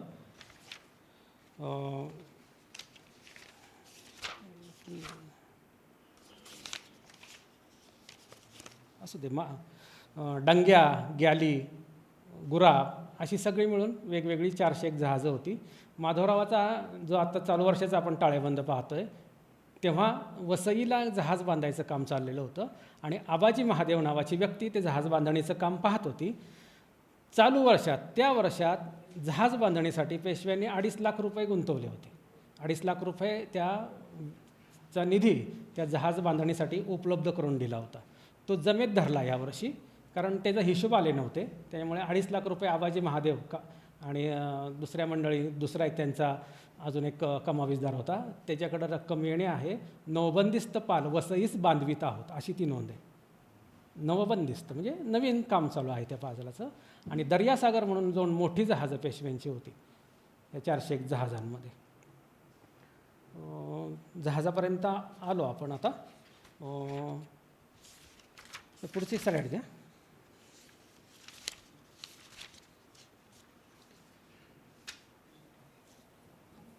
आता ह्या वर्षात जमा काय काय झालं आहे पाहूयात. महालाने ह्या म्हणजे जे सरसुबे होते त्या प्रांतातनं 2,69,631 रुपयांचा महसूल जमा झाला.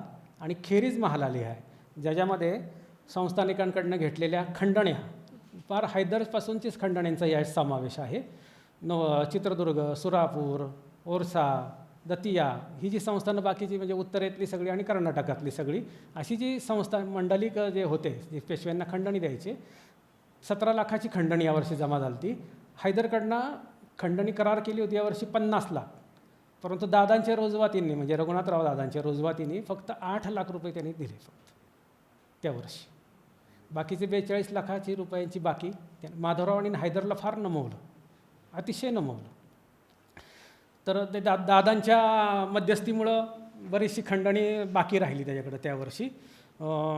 सरंजामदारांकडनं किंवा जर एखाद्या व्यक्तीला मूल नसल्यामुळे वारस म्हणून जर दत्तक घ्यायचं असेल तर सरकारला नजर भरायला लागायची. सरंजामदारांना तर मोठी नजर भरायला लागायची. अशी ही नजर, भेट, कमावीस, हरकी आणि शेरणी म्हणून एक शुल्क यायचं दाव्यांच्या आकारणीच्या बाबतीत. जे काही खटले चालू असायचे त्याचे खंडगुणेगारी नावाचा दंड जमा व्हायचा. कारकुणी म्हणून एक कर घेतला, एक शुल्क असायचं दप्तरी शुल्क, की पेशवे दप्तरातनं ज्या सनदा तयार होऊन बाहेर पडायच्या त्या सनदा तयार करण्यासाठीचं जे शुल्क असायचं ते कारकुनी सदरात यायचं. दस्तकांचंही अशीच रक्कम घेतली जायची. दस्तक हे काही जकात माफीचा परवाना म्हणून पत्र असतं एक, तर ते तसं नाही आहे. ते दस्तक देताना सरकार ते काय तो मालाची वाहतूक करणार आहे त्याच्यावर आकारणी करून त्या दस्तकाचं एक शुल्क घ्यायचं. आणि अशा दस्तकांचं शुल्कसुद्धा खेरीज महाला न्यायामध्ये जमा व्हायचं. व्याज असायचं. पुणे शहराच्या कोतवालीचं एक 10,000 रुपयापर्यंत उत्पन्न होतं. हुंडावळ म्हणजे हुंडी वटवण्यासाठीचं शिल्कावण, बागा सरकारच्या ज्या होत्या, काही मळे होते, शेऱ्या म्हणजे सरकारी ह्याचं उत्पन्नाचे जमीन, अशा शेऱ्यांचं उत्पन्न, पाटीलकीचं स्वतःचं पेशव्यांच्या अनेक गावाच्या पाटीलक्या पेशव्यांकडं होत्या त्याचं उत्पन्न या खेरीज महाला न्यायामध्ये समाविष्ट व्हायचं. त्याच्याशिवाय जप्त केलेल्या सरंजामाचं उत्पन्न, पेशव्यांच्या ज्या घोडदळातले जे विभाग होते, पागा किंवा इतर छोटे मोठे शिलेदार यांची सरंजामं वगैरे जर जप्त केलेले असायचे तर ह्यांचंही उत्पन्न सरकार त्या खेरीज महाला न्यायामध्ये समाविष्ट करत होतं आणि एकूण जमेत ते गणलं जायचं. इजाफत म्हणजे वाढीव उत्पन्न, की ज्याच्यामध्ये महसुलाचा काही संबंध नाही आहे असं, की जे वाढीव मिळालेलं आहे. महसुली उत्पन्न शासनाने निर्धारित धरलेलं असायचं की इतकं आलंच पाहिजे, कारण ते शेतीशी संबंधित किंवा इतर काही ठराविक बाबींशी ज्या वर्षानुवर्ष सरकारला माहिती आहे की ह्याच्यातनं एवढं उत्पन्न मिळतं. ते असं महसुली उत्पन्नाखेरीचं जे उत्पन्न असायचं वाढीव ते इजाफत या सदरात गणलं जायचं. त्याच्यामध्ये पेशव्यांच्याकडं ज्या देशमुख्या होत्या त्याचं उत्पन्न, कारखान्यांकडं काही शिल्लक असलेले येणे वसूल बाकी इत्यादीचं उत्पन्न या इजाफत खात्यामध्ये जमा व्हायचं. कर्ज खात्यात सावकारांकडनं घेतलेलं कर्ज आणि लष्करात जे विभाग होते पागा वगैरे ह्याचे घोडदळाचे, त्यांच्याकडं काही रकमा येणे असायच्या ते कर्जातच गणल्या जायच्या आणि तिथली शिल्लक बाकीची कर्जातच काढली जायची. ह्या वर्षात फक्त इथं कर्ज 55,65,000 काय आहे 93 रुपये. तर त्यावर्षी फक्त माधवराव आणि सावकारांकडनं 15 लाख कर्ज घेतलेलं होतं. बाकीचं सगळं हे जमेला धरलेलं कर्ज आहे. आणि कापडाचा वरताळा म्हणजे एक वाढीव उत्पन्न मिळालेलं मोजणीमध्ये, की आता जसं आपण गवळ्याकडनं ज्यांचे रतीप असतात तो गवळे आपला एक माप घातलं की एक थोडंसं दूध घालतो वरती, अजून त्याला वरताळा असं म्हणतात. तसं ह्या कापडाच्या बाबतीत ते काही पेशव्यांच्या वेतनवयामध्ये रोख पैशाशिवाय कापड स्वरूपात सुद्धा वेतन दिलं जायचं. ठरवूनच दिलेलं असायचं. 1/3 रोख पैसे आणि 1/3 रकमेचं कापड असं ते जाप्त्यांमध्ये वगैरे ज्याचे ते नियुक्तीचे हे असतात कागदपत्र त्याच्यात ते असतं. तसं हे कापड देण्या घेण्याचा जो व्यवहार असायचा, कापड खरेदीही करायला लागायचं भरपूर सरकारला. नजरेच्या माध्यमातून भेटीच्या माध्यमातून सुद्धा जामदारखान्यात जमा व्हायचं. तर त्या कापडाचं उत्पन्न यावर्षी 8,39,223 रुपये होतं. आणि सगळ्या मिळून मार्गाने एकूण जमा 3,03,20,785 रुपये पेशव्यांची होती, की ज्याच्यामध्ये महसुली उत्पन्न आणि महसुली उत्पन्नाखेरीज मिळालेलं उत्पन्न असा सगळा भाग समाविष्ट होता. मग अशी आपण स्लाईडवर पाहिलं की ते सरकार खाजगीचे महाल किती 2,12,00,000 रुपयाचे होते. ते 2,12,00,000पैकी प्रत्यक्ष वसूल एवढा महाल आणि ह्यामधला जो आहे तो आपल्याला दिसतोय की 2,69,00,000. म्हणजे एकूण प्रदेशापेक्षाचं जे कमाल महसुली उत्पन्न आहे आणि प्रत्यक्ष हातात पडलेलं महसुली उत्पन्न ह्याच्यात फार तफावत नाही आहे. तफावती त्या उत्पन्नात कधी होतात? कागदपत्रात नेहमी शब्द येतात वारंवार की महाली धामधूम झाली, किरद झाली नाही, तेव्हा उत्पन्न हे महसुली गणित गडबडतं. परंतु इथं फारसं नाही, तफावत दिसत नाही आहे. 2,13,00,000 एक 10-12 लाखात 10 लाखाचा फरक सोडला तर सरकारला तेवढे पैसे आलेले आहेत. पुढचं आहे आता शेवटकडं आलो आपण. खर्च खातं.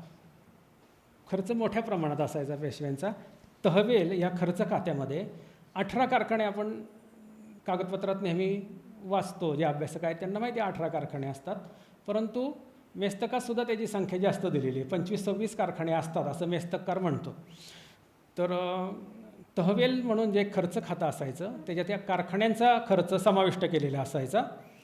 त्याच्यामध्ये तोफखाना, पिलखाना म्हणजे हत्ती ठेवण्याची जागा, फरासखाना, उष्टरखाना, जामदारखाना, शिकारखाना, नगारखाना, दारूखाना, वैद्यखाना, जिराईतखाना, लक्कडखाना, तालीमखाना, जिन्नसशाळा, नाटकशाळा, गुलाम, शिबिका म्हणजे पालखीचा भाग, बागा, कोठी, मुतपाकखाना, कुरणे आणि साताऱ्याला जी पेशव्यांचं दूतावास जो होता त्याला इमारत सातारा असं म्हणायचे, त्या दूतावासाचा समावेशही कारखान्यात केला जायचा.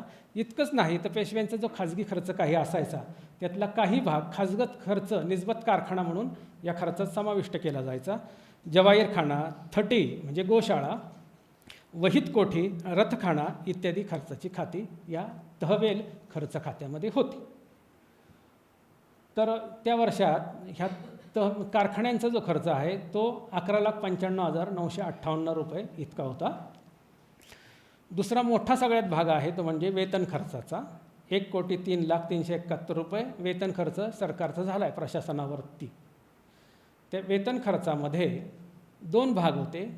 जे एक त्याला कागदपत्रामध्ये बदल मुशाहिरा असं म्हटलं जायचं. त्याच्यामध्ये प्रशासनातल्या वरिष्ठ अधिकाऱ्यांपासून म्हणजे जो सुभेदार वगैरे नाही बरं का, प्रशासनातले जे कारकून मंडळी वगैरे, दफ्तरदार, मुजुमदार, पोतनीस, फडणीस, अमुक तमुक ह्यांच्या खात्याचा खर्च, लष्करी प्रशासनातले वेगवेगळे लोक ज्यांना वेतन दिलं जायचं आणि सरंजाम जरी नेमून दिला त्या सरंजामदारांना तरी काही रक्कम सरकारला त्या सरंजामदारावरती खर्च करायला लागायची. का करायला लागायची? तर लढाईच्या वेळेस ज्यावेळेस गणती व्हायची ते यायचे स्वार घेऊन, त्यावेळेस काही ना काहीतरी रोजमोरा पेशव्यांना त्यांना द्यायला लागायचा. आणि असा जो सगळा खर्च आहे तोही बदल मुशायरा म्हणून प्रत्येक खात्यानुसार, म्हणजे पथके लष्कर, जासूद, पावलोक, ही जी खाती मागाशी मी तुम्हाला सांगितली, हुजूर हशम, खिजमतगार, ह्या वाजे लोक यांच्या त्या वेतनाच्या स्वरूपात दिला जाणारा रोख पैसा इथं नमूद केलेला आहे. इथं त्यांना दिलेलं गेलेलं कापड स्वरूपातलं वेतन आणि धान्य स्वरूपातलं वेतन अजिबात गणलं गेलेलं नाही आहे, फक्त रोखीचा हिशोब आहे. इथं आता स्क्रीनवर आपण पाहतो. इथं दुसरं महाल खर्च म्हणून एक खातं असायचं ज्याच्यामध्ये सुभेदारांचे आणि सरसुभेदारांचे वगैरे पगार खर्च पडायचे, वेगवेगळ्या सरसुभ्यातल्या अनेक प्रांतांचे आणि त्या सरसुभ्याचे. रद्द कर्ज म्हणून एक खर्च खातं होतं ज्याच्यामध्ये सावकारांच्या कर्जाच्या रकमा परत केलेल्या ज्या असायच्या त्या व्याजासह त्याचा हिशोब ह्या रद्द कर्ज खात्यामध्ये समाविष्ट व्हायचा. 53,28,914 रुपये इतकं काहीतरी तो आहे. हुजरात म्हणून एक पेशव्यांचा घोडदळाचा विभाग होता दुसरा. मग अशी मी तुम्हाला सांगितलं की घोडदळाचेच विभाग अनेक होते. हुजूर पागा, पथके लष्कर, पागा निहाय आणि हुजरात ही सगळी घोडदळ आहेत 4.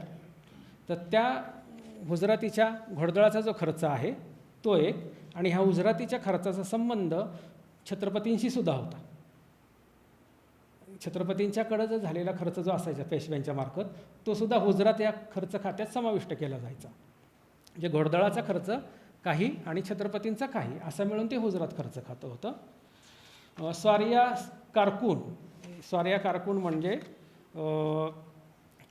छत्रपतींचे जे अष्टप्रधान होते त्या अष्टप्रधानावरती त्यांना काही भेट, नजर याच्या स्वरूपात पेशव्यांकडनं जो खर्च केला जायचा तो असायचा, ज्यामध्ये सचिव, पंतामात्य, प्रतिनिधी, मुतालिक असायचे, डबीर, सुमंत, ह्या सगळ्यांचा खर्च जो आहे तो स्वारिया कारकून म्हणून ह्या खर्च खात्यामध्ये समाविष्ट केला जायचा.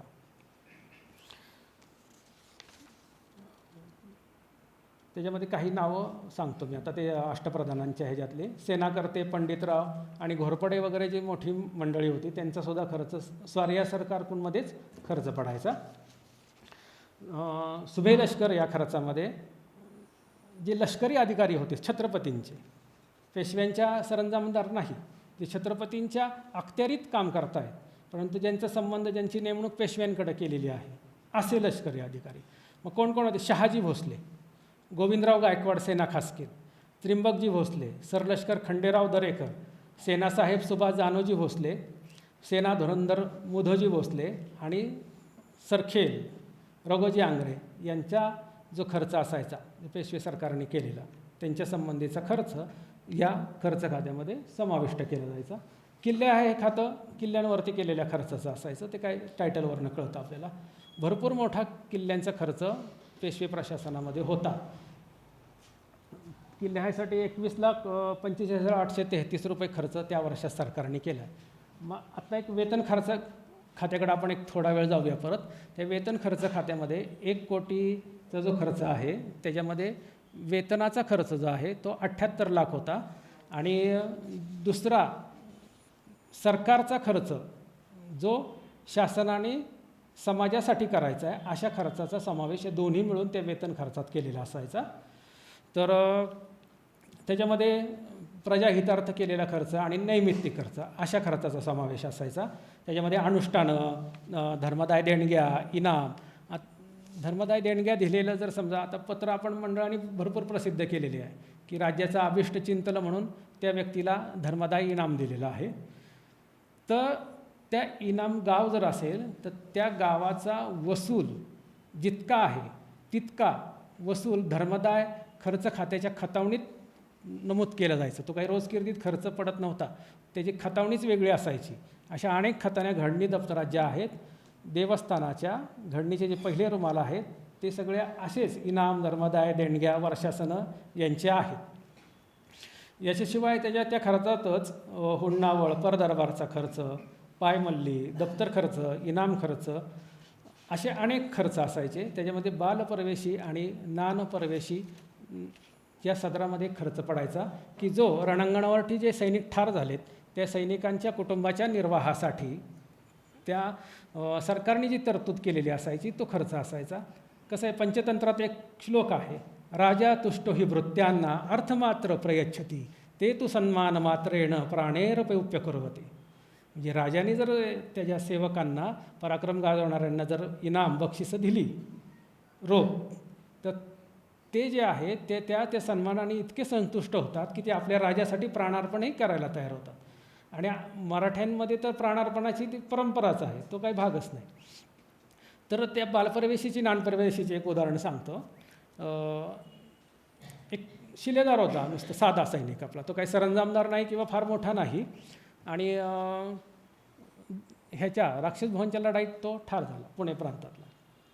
तर आता त्याला फक्त आई घरी होती म्हातारी. तर पेशवे सरकारची सनद झाली अशी की अमुक अमुक तो जो व्यक्ती आहे तो रणांगावर तिथं ठार झाला, मशार निल्ले याची आई आहे, तिचे चालले पाहिजे, ठाण्यास येईल तोवर 2 खंडी धान्य द्यावे म्हणून सनद आहे. म्हणजे तिथं तिला त्याची आई जोपर्यंत हयात आहे तोपर्यंत सरकारने तिची सगळी व्यवस्था पाहिली. दुसरं एक उदाहरण सांगतो. असं म्हणजे पेशवे सरकारचं दातृत्व मोठं होतं, इतकं मोठं होतं की जानोजी ढमढेरे नावाचा एक पेशव्यांचा सरदार होता, 60 स्वारांचा. त्याला नंतर त्याने दत्तक मुलंही घेतली, ती मुलंही गेली.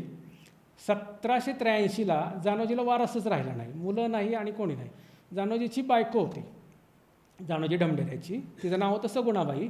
आणि जानोजी ढमढेऱ्याची सून, दत्तक मुलाची सून, तिचं नाव होतं यमुनाबाई. अशा 2 स्त्रिया जानोजी ढमढेऱ्यांच्या होत्या. तर आता पेशवाईचा अखेरचा काळ येतो, पण सरकारचं दातृत्व मोठं असतं.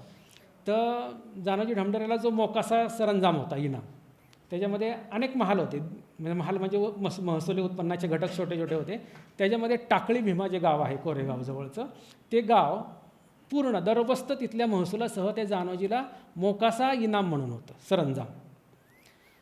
सरकारचं पत्र असं आहे, जानोजी बाबा ढमढेरे यांचं मृत्यू पावले, त्यास पुत्र नाही, घरी स्त्रिया 2 जणी आहेत, त्यांचे चालले पाहिजे, आयशास टाकळी गाव दरबस्त इनाम ह्या स्त्रियांकडे चालवावा. आणि पुढं 15 वर्ष त्या स्त्रिया, त्यातल्या यमुनाबाई नावाची स्त्री होती, तिने दत्तक पुत्र घेतला. तो दत्तक घेईपर्यंत 16-17 वर्ष टाकळी भीमाचा वसूल जानोजी ढमढेरे मयत झाला होता, शिलेदार, तरी त्याच्या नावाचा आवर्ज तयार व्हायचा, त्याच्या नावाची खतावणी तयार व्हायची आणि टाकळी भीमेचा वसूल त्या खतावणीत खर्च पडायचा. इतकं दातृत्व पेशव्यांचं मोठं होतं. तर ह्या किल्ल्याच्या खर्चाकडनं आपण परत मागं गेलो थोडंसं. आणि जहाजात हा खर्च असायचा आरमारी खर्च. पेशव्यांचे आरमार वसई, साष्टी, अंजनवेल, सुवर्णदुर्ग, विजयदुर्ग आणि रत्नागिरी या ठिकाणी होती. आणि इथल्या आरमाराचा जो खर्च असायचा तो वेतन खर्च ह्या सगळा ह्या जहाजात या खर्चात समाविष्ट केला जायचा.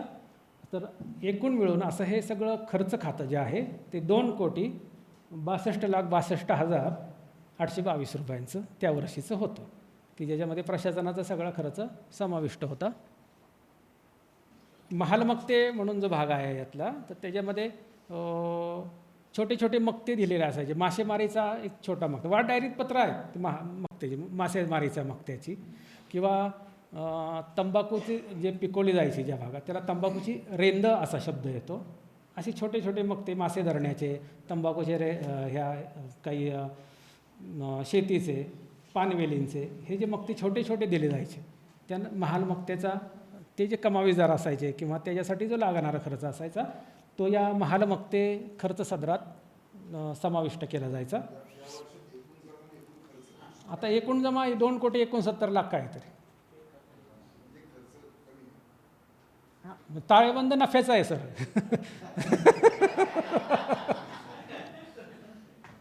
मी पाहिलं ते ताळेबंद नफ्याचा आहे.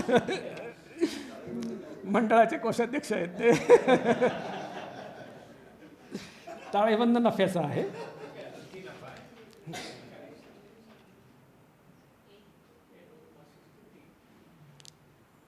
तर झालं बरंचसं माझं बोलून आता. नाही झाले काही कोण बीडी सांगा.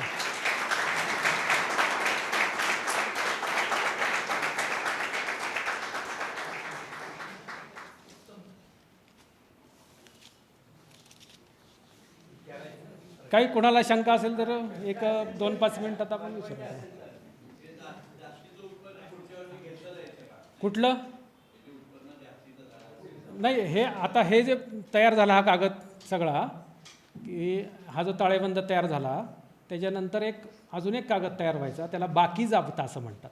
आणि तो बाकी जाबता पुढच्या वर्षीच्या हिशोबात सादर केला जायचा.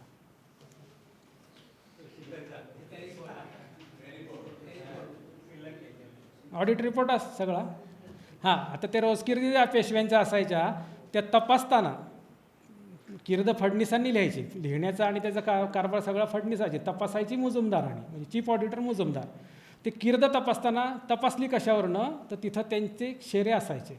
मू हे अक्षर मुजुमदारांनी लिहायचं आणि श्री अक्षर फडणीसांनी लिहायचं असतं त्या किर्दीवर, असा नियम होता. ते सगळं झालं. खतावणी तयार करताना ती तपासली म्हणून त्याच्यावरती मजमूकडच्याच व्यक्तींनी रू हे अक्षर लिहायचं, त्याला म्हणतात रुकार. आत्ता जे म्हणतात रुकार मिळाला म्हणजे सगळं काम झालं, आता काही इथलं लिहायचं ठेवायचं राहिलं नाही. त्या खतावणीवर रुकार असतात, किर्दीवरती मुकार आणि श्रीकार असतात. ठीक आहे, धन्यवाद तिखे. तुम्हाला कुठल्याही शंका असतील तर मंडळात तिखे कायम येतात, त्यांना येऊन भेटा, ते बऱ्याचशा बाबी तुम्हाला सांगतीलच. आता मी अध्यक्षांना विनंती करते की त्यांनी आपलं अध्यक्षीय भाषण सांगा. सगळ्यांनी जी प्रतिक्रिया दिली तीच अतिशय आजपर्यंत मंडळात ऐकलेलं आर्थिक विषयावरचं सर्वोच्च अभ्यासात्मक त्याचा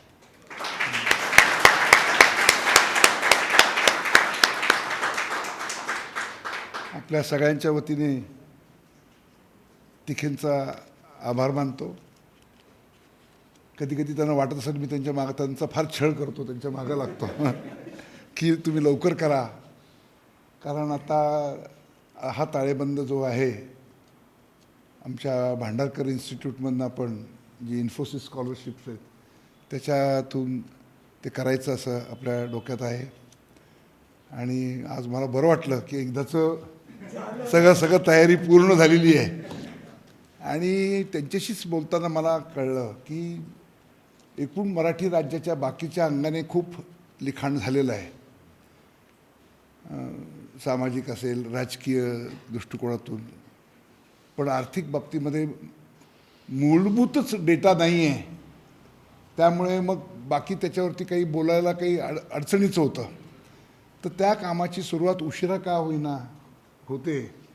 आणि असे ताळेबंद आपल्या इथल्या पेशवे दप्तरामध्ये साधारणपणे त्यांनी मला सांगितलं की 1764 पासून म्हणजे माधवरावांपासून ते 1815पर्यंत, तर सरळ आपण असे अंदाज करा की 50 वर्षाचे ताळेबंद आहेत. 40 वर्षाचे झाला तुम्ही, तर 40 देखील एकंदरीत हा फार मोठा हे राहील की त्याच्यातून अभ्यास करण्याच्या दृष्टिकोनातून आर्थिक बाबतीमध्ये. तर एकदा का त्यांनी ज्या प्रकारे दाखवून दिलं की करायला फार कष्ट पडलेले आहेत आणि खूप काळ गेलेला आहे, पण एकदा ती सुरुवात करून दिल्यानंतर मी आपल्यापैकी अनेक तरुण अभ्यासकांना विनंती करीन की मंडळाच्या वतीने आपण पुढच्या वर्षी हा प्रकल्प म्हणून राबवूया की हे जे काही 40 ताळेबंद आहेत त्याचं त्यांनी नंतर आता लगेच नाही पण साधारणपणे आपल्याला किती काळ लागेल आणि किती पैसे लागतील त्याची तरतूद आपण मंडळाच्या वतीने करू. एवढंच मला या ठिकाणी सांगायचं आहे. आपल्या सगळ्यांना धन्यवाद.